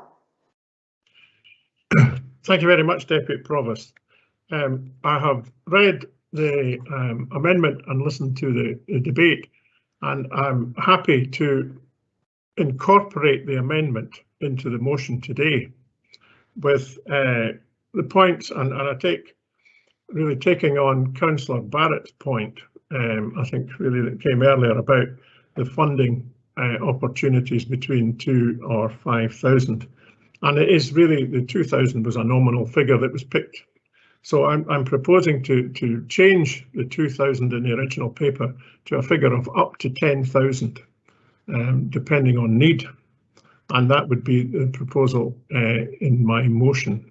And if others are happy to accept that, we can move on. Which, just to reiterate, I'm happy to incorporate the amendment into the motion with the caveat that we have a spending limit of up to 10,000 in the first instance. Deputy Provost, I'm happy as seconder to accept that as well. Thank you very much. As proposer of the amendment, I'm happy to accept that as well. Thank you. Happy to accept, thank you. Thank you. Therefore, we're happy to agree this report. Great. Yes, the Lib Dem group would support that proposal as well. Thank you very much. So, thank you all very much for your time spent on this very important paper, and it's encouraging to see that we'll be able to come to an agreement. And I hope we all remember this is not something that's only the council can do. It's every one of us, no matter where we are, whether we're a member of any group that we haven't mentioned today, or as an individual. It's up to us all to play our part and be part of climate change. So thank you all very much. Okay, we will now move on to paper 6, which has been brought here as an emergency paper, and surely you'll understand why. So I would like to invite Claire Mailer, the Deputy Director of Communities, to introduce the report. Claire. Thank you, Deputy Provost. The report that Council is being asked to consider today seeks approval for the Council to homologate its decision to participate in the Afghan locally employed staff relocation scheme. The report provides details of our previous experience and support with relocation schemes, supporting families from Syria and unaccompanied asylum-seeking children. It sets out details of the Afghan relocation scheme, including the package of funding from the Home Office.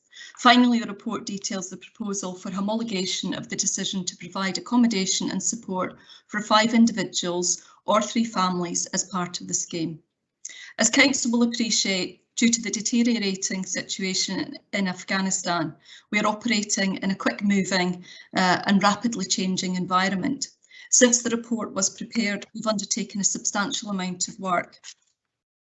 We've formed our multi-agency working group to oversee the preparation, arrival and integration of the individuals and families. We've developed an integration and support action plan.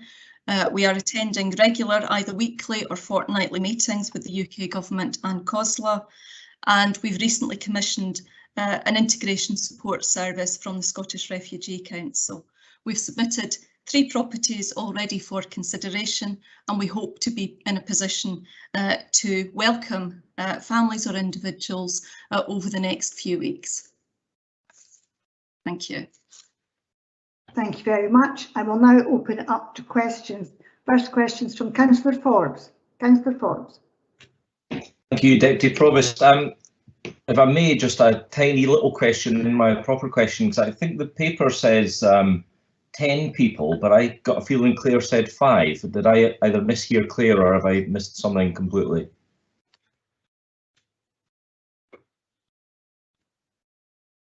Yeah, the paper indicates, so we've originally have agreed or considered when we had discussions to accept 5 people and up to 3 families, but what we are saying is that we would consider widening our support and seek assistance for up to 10 individuals or 6 families. So we want to take further work from today to see if we can actually extend that support. Okay, well, you kind of answered my second question, because my question was really going to be about numbers, and are we really stuck to the numbers that are in the paper, or is it within our ability to actually take more people given the terrible situation in Afghanistan? So certainly we've taken advice, obviously, from colleagues within COSLA and within the Home Office, and obviously the original figure of 5 individuals or 3 families as part of the scheme has obviously been based on our previous experience through the Syrian scheme, through advice from the Home Office and indeed COSLA in terms of the size of families, their requirements and needs, and indeed proportionate to the size of the local authority area. So if every local authority makes an offer of numbers proportionate to their size of local authority, then obviously that will ensure that we have sufficient accommodation across Scotland and indeed the UK. We've undertaken a wee bit more further work, and we at this stage feel that we could increase that offer. So you'll see within the 3rd part of the recommendations under 5.2, we are recommending that we undertake further work with a view to increasing our offer of support and assistance to up to 10 individuals or 6 families. Thank you, Claire. Hopefully we can increase that number. I hope we've got the capacity to do so. Thank you very much. Thank you. Councillor Sarwar.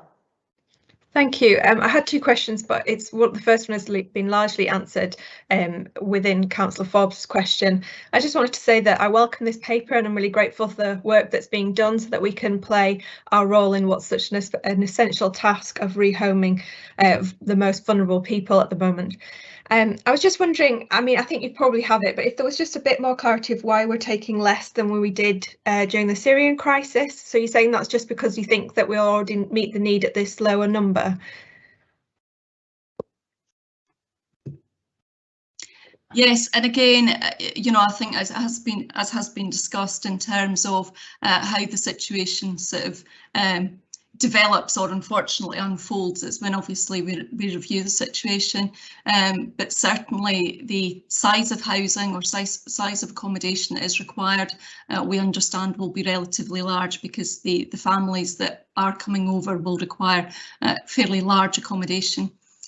So although we're saying 3 families, the families could have up to 6 household members, so the actual numbers will be sort of relatively larger. Okay, thank you. Can I just ask my other question, if that's possible? It's not too long.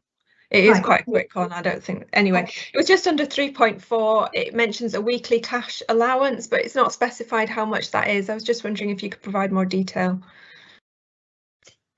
Yeah, the weekly cash allowance is just small allowance that reflects normal benefits allowance that the household would be entitled to.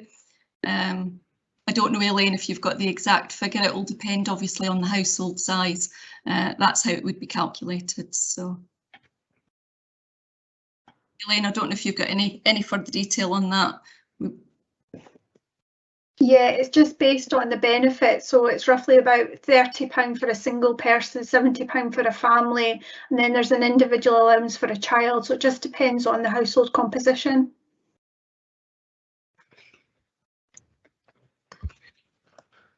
Does that answer your question? Yeah, I mean, yeah, I think a bit more detail in the paper would have been good, just so that we could have seen what they're receiving and how much, what they have to try and cover out of that, really. But thank you.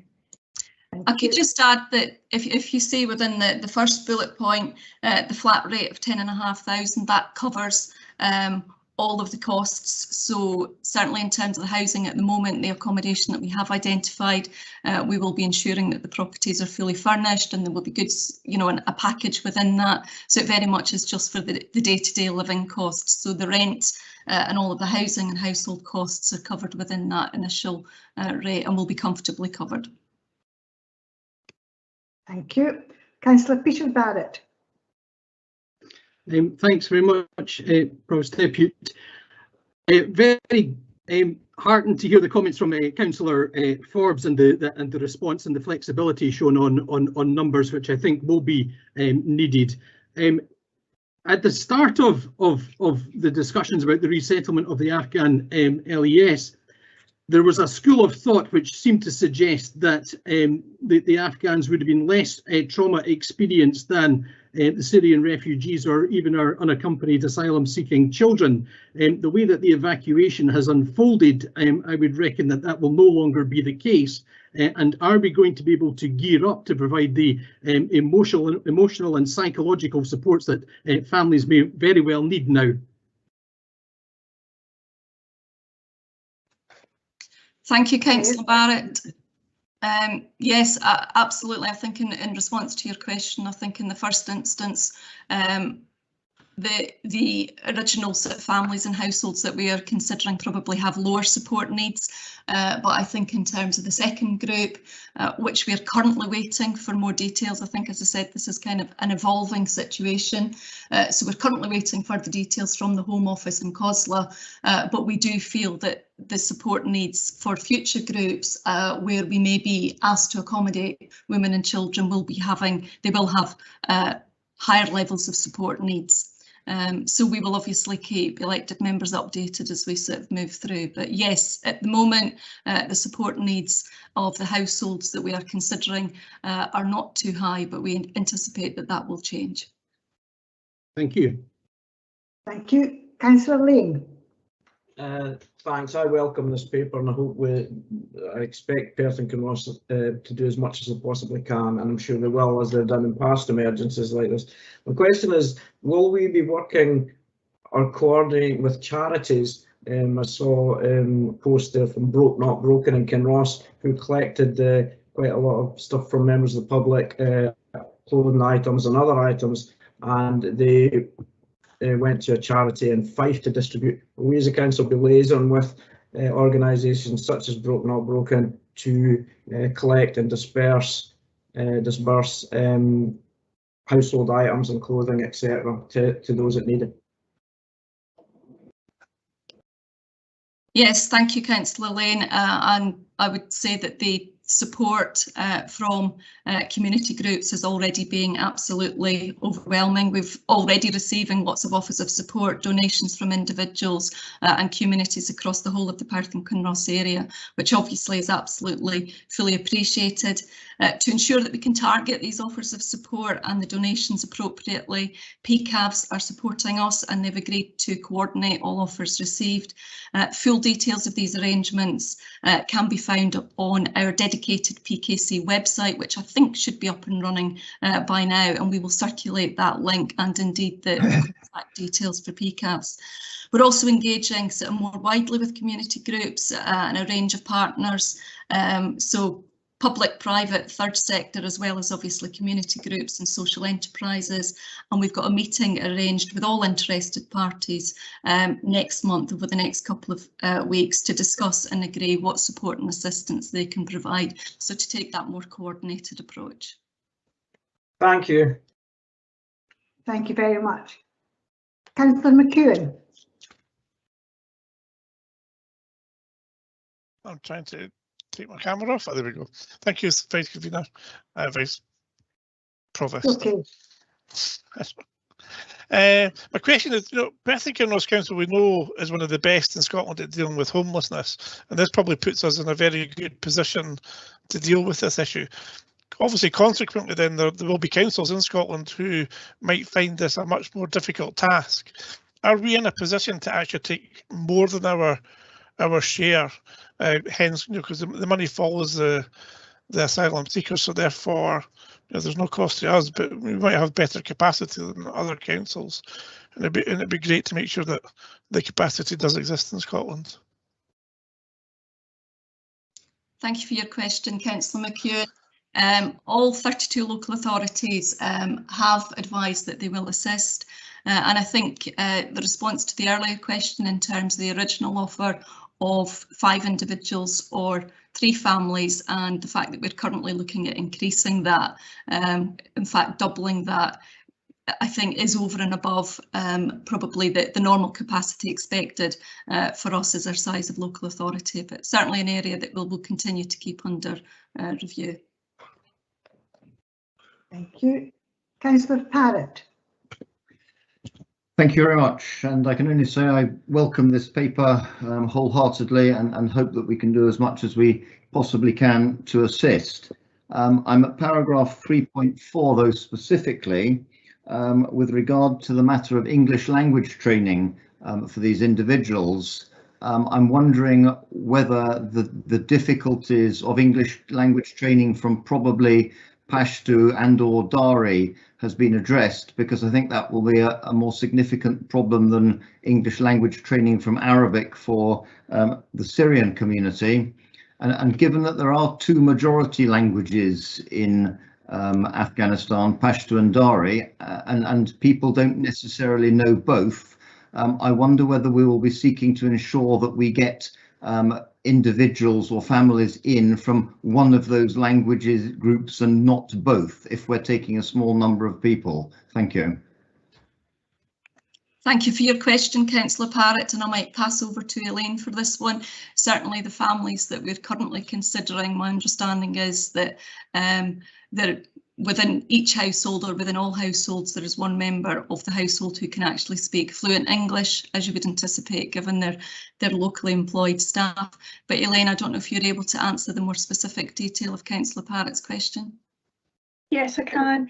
In terms of ESOL, we've linked in with Perth College. They already have a course there, and it's Dari. We know that from the information that we've got for COSLA and Home Office. So we're putting all the preparations in place with Perth College to make sure that they've got access to the ESOL classes. Particularly, there's the male members of the household are fluent in English. It's more the women and children that need support with English, but they do. All the family members have a good grasp of English, but not as well as the male household. But we're in contact with Perth College, who are really supportive and willing to assist us regarding that. Thank you. Thank you very much. And Councillor Forbes, you have a further question.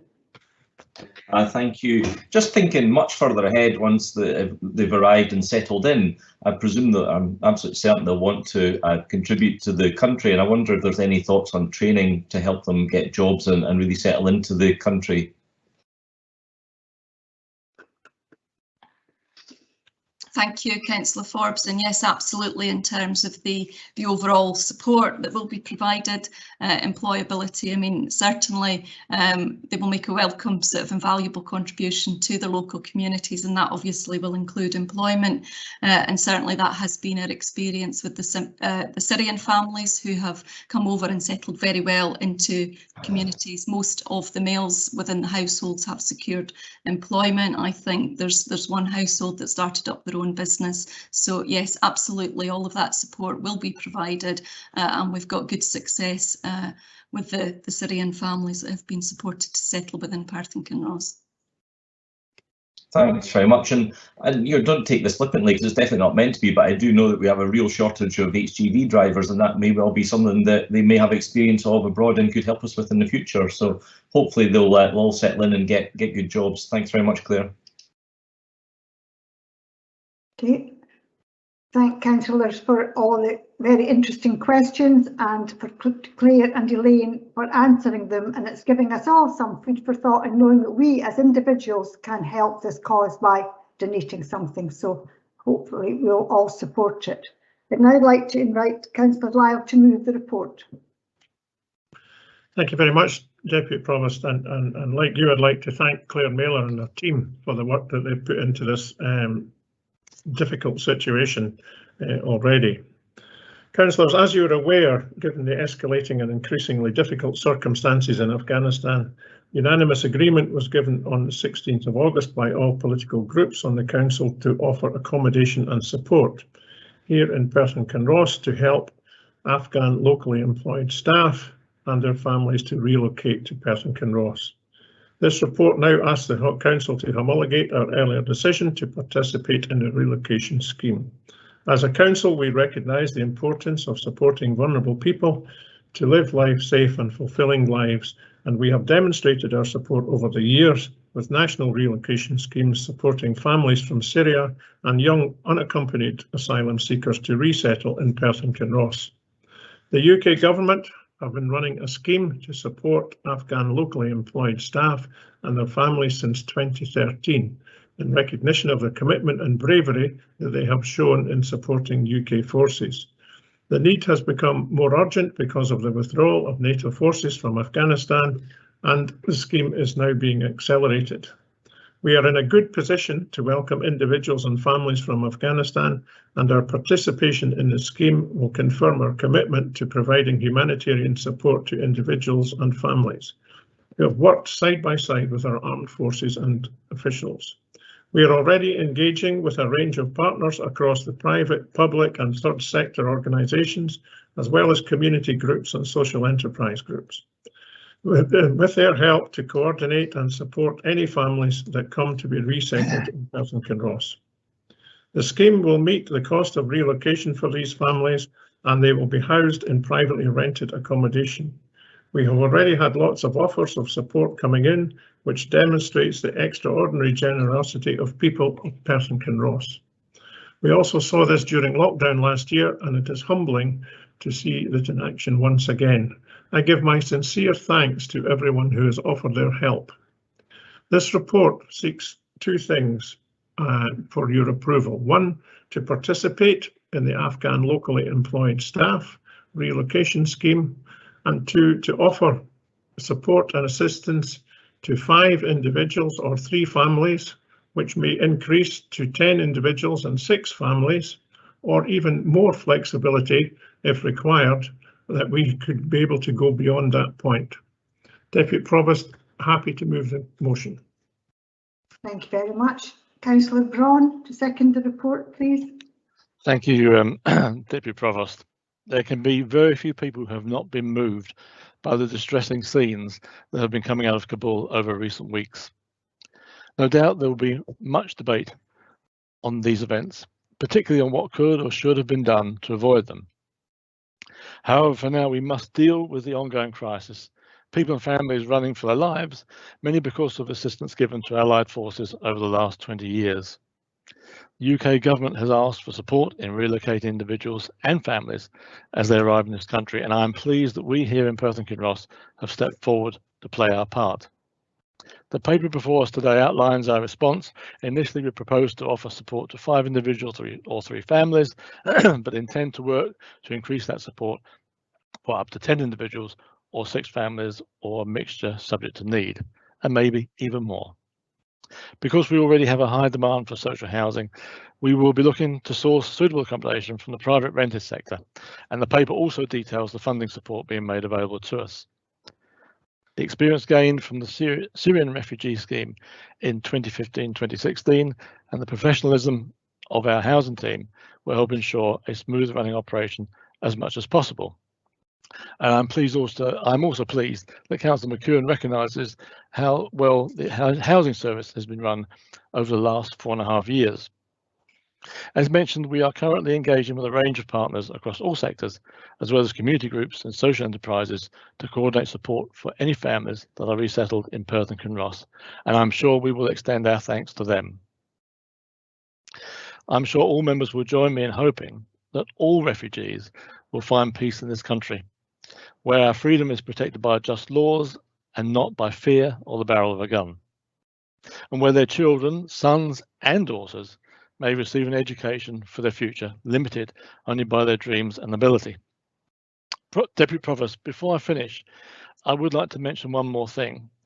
As we now plan our part in easing this crisis, I would like us to recognise the work carried out by our service personnel in this Kabul airlift. They have had to work in the most extreme conditions over the last weeks, in the heat and dust of what is the Afghan country, knowing that they were constantly in harm's way, with the enemy literally at the door, and they have had to witness the desperation of men, women and children, knowing that some would have to be left behind to their fate, whatever that might be. Provost, I fully support this paper and second it accordingly. Thank you. Thank you very much. I note we have an amendment from Councillor Bailey. Thank you, Provost. Would you like me to go ahead and speak to that now? Yes, please. Thank you, Deputy Provost. I warmly welcome the support that we as a council have already offered to locally employed staff who are coming here from Afghanistan. However, we can and must go even further. I note that the council has already said it is undertaking further work to be able to support double the number of people. Given the rate at which the exodus from Afghanistan has happened, I propose that we make the offer to double our support both immediate and binding. The warm words that we have already extended are all well and good, but warm words do not give food, clothing and shelter to people as they arrive at our shores. I therefore wish to move the following amendment, and you can see that on the screen at the moment, to add a new bullet 5.3 below 5.2 that reads, further to the above and considering the rapid deterioration of the system in Afghanistan, this council agrees to make its extended offer to support 10 individuals or 6 families a firm commitment. This enhanced level of commitment shall be relayed to COSLA in order that those in urgent need are not left waiting for our support for any longer than is necessary. Thank you. Thank you. You have a seconder? Yes, Deputy Provost. We have all watched and listened to the devastating images and stories coming out of Afghanistan over the past weeks and months, and we've also seen the incredible efforts by our military personnel on the ground, and indeed our diplomats and former military service men and women who have been working hard to help get out many of the civilians in Afghanistan who helped Western forces and whose lives are at significant risk, along with those of other persecuted groups such as women, girls, LGBT and other groups which will not meet favour under the Taliban regime.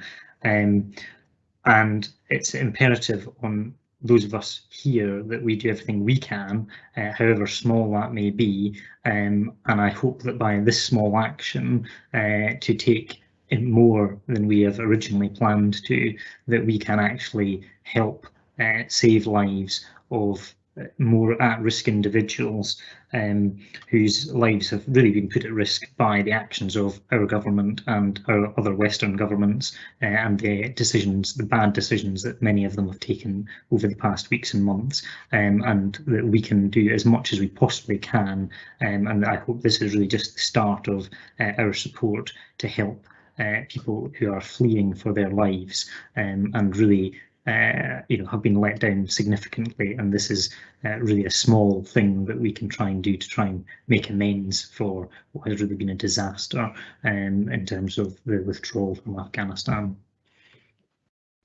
Thank you. Councillor Peter Barrett.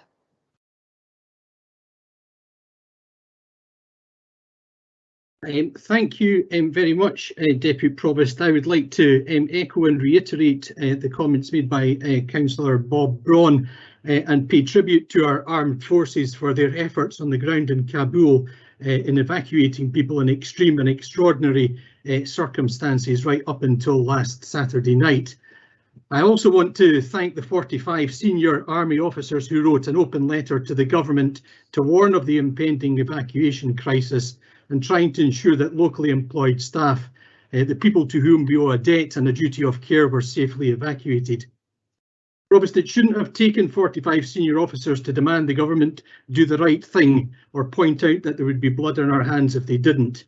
For people who served us bravely in Afghanistan, and many women in particular, that catastrophe has not been avoided, and instead there is the pain and trauma of families split apart, thousands of people left behind, people in hiding fearing for their lives, Afghan people in the UK fearing for the lives of those family members left behind. We had hoped that the Afghan locally employed staff and their families who this council is offering to resettle would not have experienced the sorts of horrors and trauma that the Syrian refugee families and unaccompanied asylum-seeking children were afflicted by. And we need to prepare to have the emotional and psychological supports at hand ready for families on their arrival in Perth. Provost, I want to thank the Leader of the Council for his response when the call went out to councils to support the Afghan Relocations and Assistance Policy, or ARAP scheme, and to all the other group leaders who gave unanimous backing to Perth and Kinross taking part. I also want to thank my constituents who have been in touch with me offering support and accommodation to Afghan families. One mother even wrote to me saying that her daughter is going to uni and she can make her room available. So Provost, we know that people in Perth and Kinross will open their doors and their arms to provide support. We know that PCAVs are gearing up in preparation and have been inundated by offers of assistance, and they're opening up the Gateway Centre on Wednesday and Thursday of this week to receive donations for welcome packs for adults and children, and I applaud their efforts. Provost, I have some concerns that the numbers of Afghan individuals and families specified in the report is at the low end of the scale, particularly when looking at the numbers of individuals. And I know that the UK government has advised that larger families and large houses will be most urgently needed. So we need to reflect the openness, kindness and generosity exemplified by our communities, and we need to demonstrate civic and political leadership in Scotland and across the UK. Provost, I didn't want to create a division or start a virtue signalling bidding war, but I don't think that the numbers here are doing all that we can or fully reflect the public commitment made by the Leader of the Council, in which I support. But I believe that the Leader of the Council has given his reassurance for the Council's agreement that if the need is greater than the numbers recommended in this report, then we will review our response and offer more support. And to my mind, that goes further than the amendment, so I'll be supporting the motion. Thank you very much. Councillor Lane. Sorry, Councillor Duff. Beg your pardon. Thank you. None of us attending this meeting today or watching online could fail to be moved by the circumstances unfolding in Afghanistan at this time. Our nation owes a debt of gratitude to the great many brave Afghans who supported our troops and to their families, and we should have no hesitation in providing as much support as we can through Afghan locally employed staff relocation scheme. This council has a good record of providing support to asylum seekers, including Syrian families and unaccompanied asylum seeking children. I'm proud that we have responded quickly to the call for local authorities to help relocate Afghan refugees. I'm therefore happy to support the decision to provide much needed assistance to individuals and families who have worked side by side with our armed forces in Afghanistan. And just a final comment in relation to the proposed amendment. I noticed that they have changed the wording to say 10 individuals or 6 families, and they have dropped the or a mix according to need, and I wonder if Councillors Bailey and McNaid may wish to reconsider the wording and change it to either 10 individuals or 6 families or a mix according to need, so that we're not tying the hands of our officers to families or individuals. Thank you. Thank you very much. Councillor Lane. I'd like to thank everybody, officers and elected members who are totally behind this the proposal to take in people who have been left in a desperate situation. I'm glad that we as a local authority are able to mobilise and act quickly on such a situation and can probably foresaw it and lay down preparations for it. It's a pity the UK government hadn't seen what was obviously going to happen. It didn't just start happening last weekend or the weekend before. We could have seen this coming, and they could have possibly done a lot more to mitigate the situation we are in just now. I support the amendment because I think we should be looking to take us setting the bar high and going even higher rather than setting a low bar and maybe taking it on. I'm sure everybody here would. I understand that we're setting that low bar and will take more if need be. Why don't we take more now and even more if we can and are needed to further later on? So I'll be supporting the amendment. Thank you very much. I don't see anyone else wishing to make any comment. Correct me if I am wrong. No, I see no further comments. So, Councillor Lyle, do you wish to sum up? Yep, thank you. Just I know the amendment and from Councillors Bailey and McDade. Sorry, Deputy Provost, just to interject, just a reminder, Councillor Bailey, as the mover of the amendment, should be allowed the opportunity to sum up in line with our new standing orders. I beg your pardon. Councillor Bailey.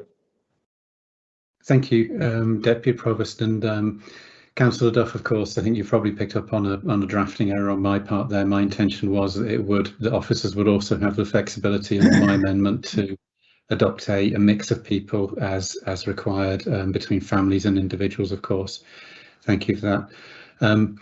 And I think in response to Councillor Barrett's comment, I don't think my intention here is to amend what's written in paper. I don't mean to amend or reduce any part of the ambition that I welcome hearing from Councillor Lyle when he was proposing the motion. That wasn't my intention at all.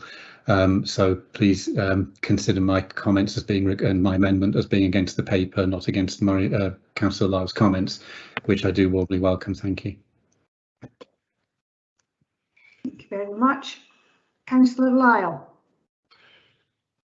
Thank you, Deputy Provost, and thank you, Councillor Bailey, for your comments. I just wish to thank all elected members, really, because this is really an opportunity for this council to highlight our goodwill and our friendship and our record of helping those who've been refugees, to those who are destitute and in need. And from my point of view, it's very welcome to hear the comments that have been made today. As far as the amendment's concerned, I'm happy to incorporate the amendment into the motion without any need for any caveat, and happy to move the paper. Thank you very much. Councillor Braun, are you quite happy to accept this? Thank you, Deputy Provost. Yes, I am. Thank you very much. I'd like to thank you all for your comments about the paper, and as we always know, action speaks louder than words, so we look forward to welcoming these families here, and I'm sure Perth and Kinross will do the best that they can, and the whole community. I'm happy to agree the paper. Very happy to agree. Agreed. Thank you. Thank you all very much. Okay, we now move on to item 7, to agree the proposed appointments to the outside bodies and committees, which are in the papers. Is that agreed?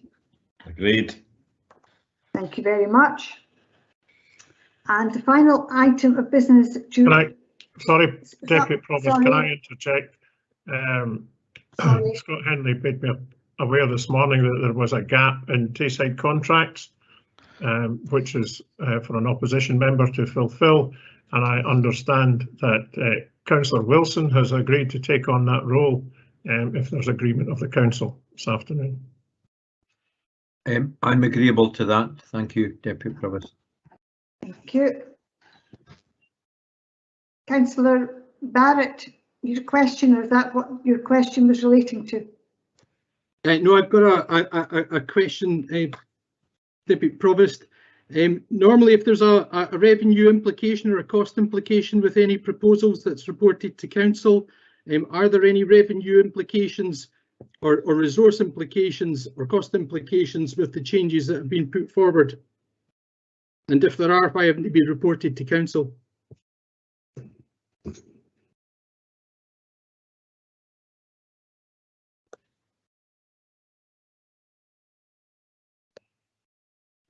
Sorry, if I can take this, then the any changes are accommodated with the budget that is available for elected members. Which isn't the answer to my question. The question is there a resource implication, and if so, how much is it? And why hasn't it been reported? I can't answer about why it's not been reported, but my understanding it's approximately £5,000, Councillor Barrett, but again, able to be accommodated through the budget that is available. So what's specifically going to cost us £5,000 more?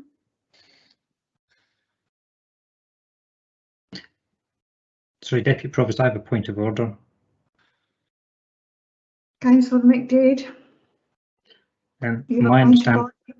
My understanding, Deputy Provost, is that previously when we've had appointments and we've had questions on them, we've not been allowed to ask questions because it's effectively been moved by the leader of the council as a motion, so it's effectively comments. So there shouldn't actually be questions at this point.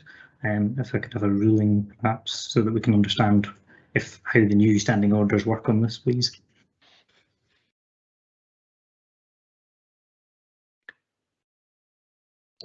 I'm happy to come in and clarify that. Yep, I'm happy to come in and clarify. If there's been a point of clarification that Councillor Barrett is seeking, in line with custom and practice, conveners are entitled to an allowance, and that will accord for the additional expenditure, and as advised, it's currently able to be accommodated within our existing budget without requiring any additional funding to be attached to that from council. So there is no request for funding. It can be accommodated within our existing budget. I hope that clarifies everything. Yeah. Thank you very much. I think that Lisa, Councillor McDade was asking about standing orders and about dealing with questions after, you know, sort of the list was presented. Yes, but we did. If it's a particular point about clarification that Councillor Barrett didn't feel was addressed in the paper, then part of the changes to standing orders that we allowed everybody to, we put in additional powers to provide or seek clarification or further information if it enabled council to make an informed decision. There's clearly an issue that Councillor Barrett had as regards funding as to whether or not this required any further decision of council to accommodate. I'm simply clarifying that it doesn't, and that it can be accommodated within the existing budgetary allocation for members and allowances, etc. That's a helpful clarification. Thank you very much. Okay, no problem, Councillor McDade. Councillor Robertson, you seem to have. Yes, I don't quite understand. So, this extra £5,000, it's actually just appearing from nowhere. It's just money that's lying there that can be used, and it's not actually taxpayers' money that's getting used up at all. It's actually like magic money. That's just appears from a money tree that we can hand out. Is that the way it works? Because I think I would like some money out of the money tree.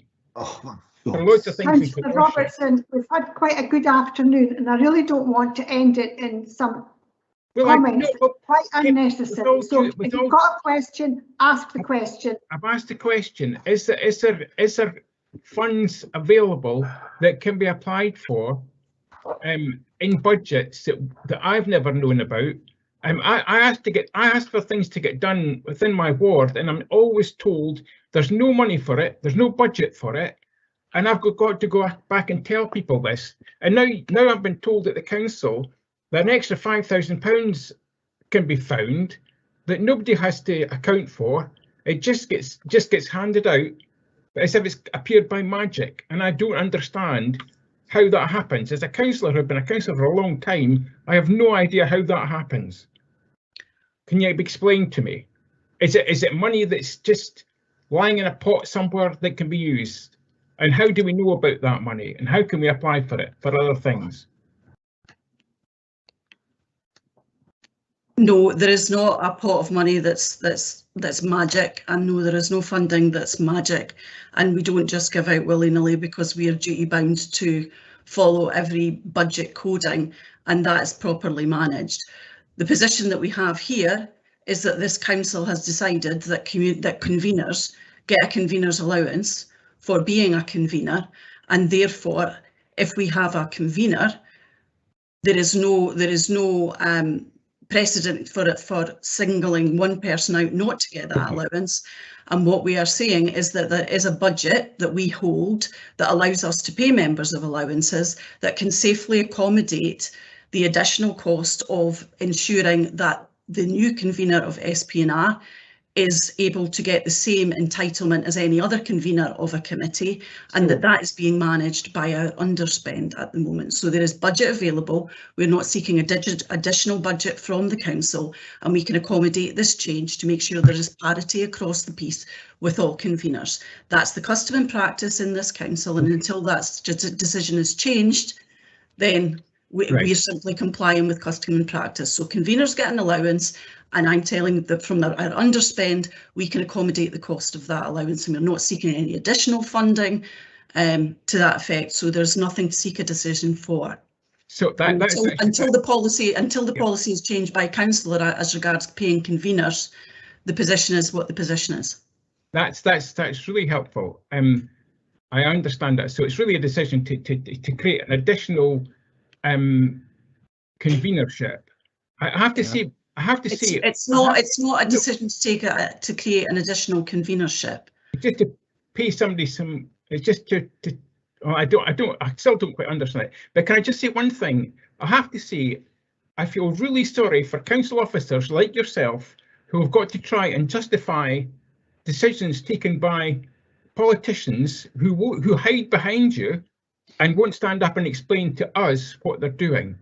I think it's a disgrace, the fact that officers are actually made to try and justify decisions taken by leaders of the council who won't stand up for themselves. That's all I've got to say. Thank you. It's about. I will answer Councillor Barnacle's question. Councillor Barnacle, the list was in your council papers.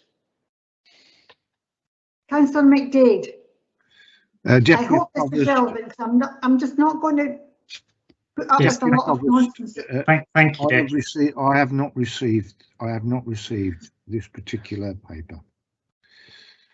Well, that's unfortunate because it was printed with the papers, so I don't understand why you didn't get it, but it went out with the papers at the same last week sometime. Thank you, Deputy Provost. I just wanted to say that for Councillor Robertson's benefit, he voted along with every other councillor to approve the remuneration for senior councillors it was the first meeting that we had as a council on the 17th of May 2017. Anyone who understands the work of a senior councillor in terms of a convener will appreciate the additional work that they are doing. And it's a significant amount of extra work they take on, and indeed if you know Councillor Duff and the amount of work he takes on behalf of the council, you'll appreciate that he does a significant amount beyond his local ward responsibilities. I think that it's entirely appropriate that conveners, senior councillors are remunerated for the additional work that they undertake on behalf of the council. I think it would be ridiculous not to remunerate them, and all councillors of this council who were members on the 17th of May 2017 unanimously supported the remuneration of senior councillors, so they should be aware of it as they all voted for it. So that was all I wanted to say, Deputy Provost. Thank you very much. Councillor Lang, I hope this is going to be very short because it's nearly 6 o'clock and I think it's... It is going to be quite short. It's going to be very short. Thank you, Vice Convener. I echo what Councillor McDade said. I find it strange that long-serving councillors forget what they've actually voted for and then call into question and try and ridicule in a pretty pathetic way the way that the councils run. That it was a vote of, it's a decision of council that conveners have money. It is an internal administration decision of who is their convener and who isn't. And we could all be in that position, and to make comments such as so ridiculous, as we've just heard from Councillor Robertson, who's an experienced councillor, but obviously can't remember what he's voted for. It's really worrying. That's more worrying than the position of the £5,000, which was obviously in the budget for a convener's budget. So I support the paper in its entirety. Thank you. I really don't want to have a debate all about this. I see Councillor Rebecca's got the last point, but Councillor Lyle. Yeah, just very, very quickly to respond to Councillor Robertson and his angst, if you like, that many people will be aware that Councillor Duff does lots of work in his constituency, and he does lots of work. Just to make councillors aware, if they're not actually aware, that last week at outside bodies he represented the council twice, and this week he will also have to represent it because I am double booked when it comes to representing the council in government committees, etc. So I think he does work for his corn, if you like. And also I would remind councillors that there are 14 places for senior councils in the administration, and we chose to only take up 10 of these appointments when this administration was formed. So there was capacity, and there are 4 unused senior councillor salaries, and we are just filling up one of these places. And it's really because of need, because I need support, particularly in the work outside the council rather than the work inside the council. But thank you, Deb Provost. Thank you very much. Right, the last item of business to agree a special meeting of the council be held on Monday the 15th of November at 9:30 AM. So, sorry, Vice Convener, you did ask Councillor Rebick to make his brief comments last night. Yes, but he's also put a note in the chat box. He was referring to Councillor McCall's comment that he didn't need to speak, I presume. Thank you, you're more alert than I am. Thanks. Oh yes. Agreed. Are we happy? Are we happy? Agreed. Agreed. We're agreeing the meeting on Monday the 15th of November. Thank you very much. Thank you, Thank you all very much for your patience with me this afternoon and for your input to the meeting. It's been generally a very good meeting, some very good papers here, and I hope to see them all in action. So thank you all very much. Enjoy the rest of your day. Thank you.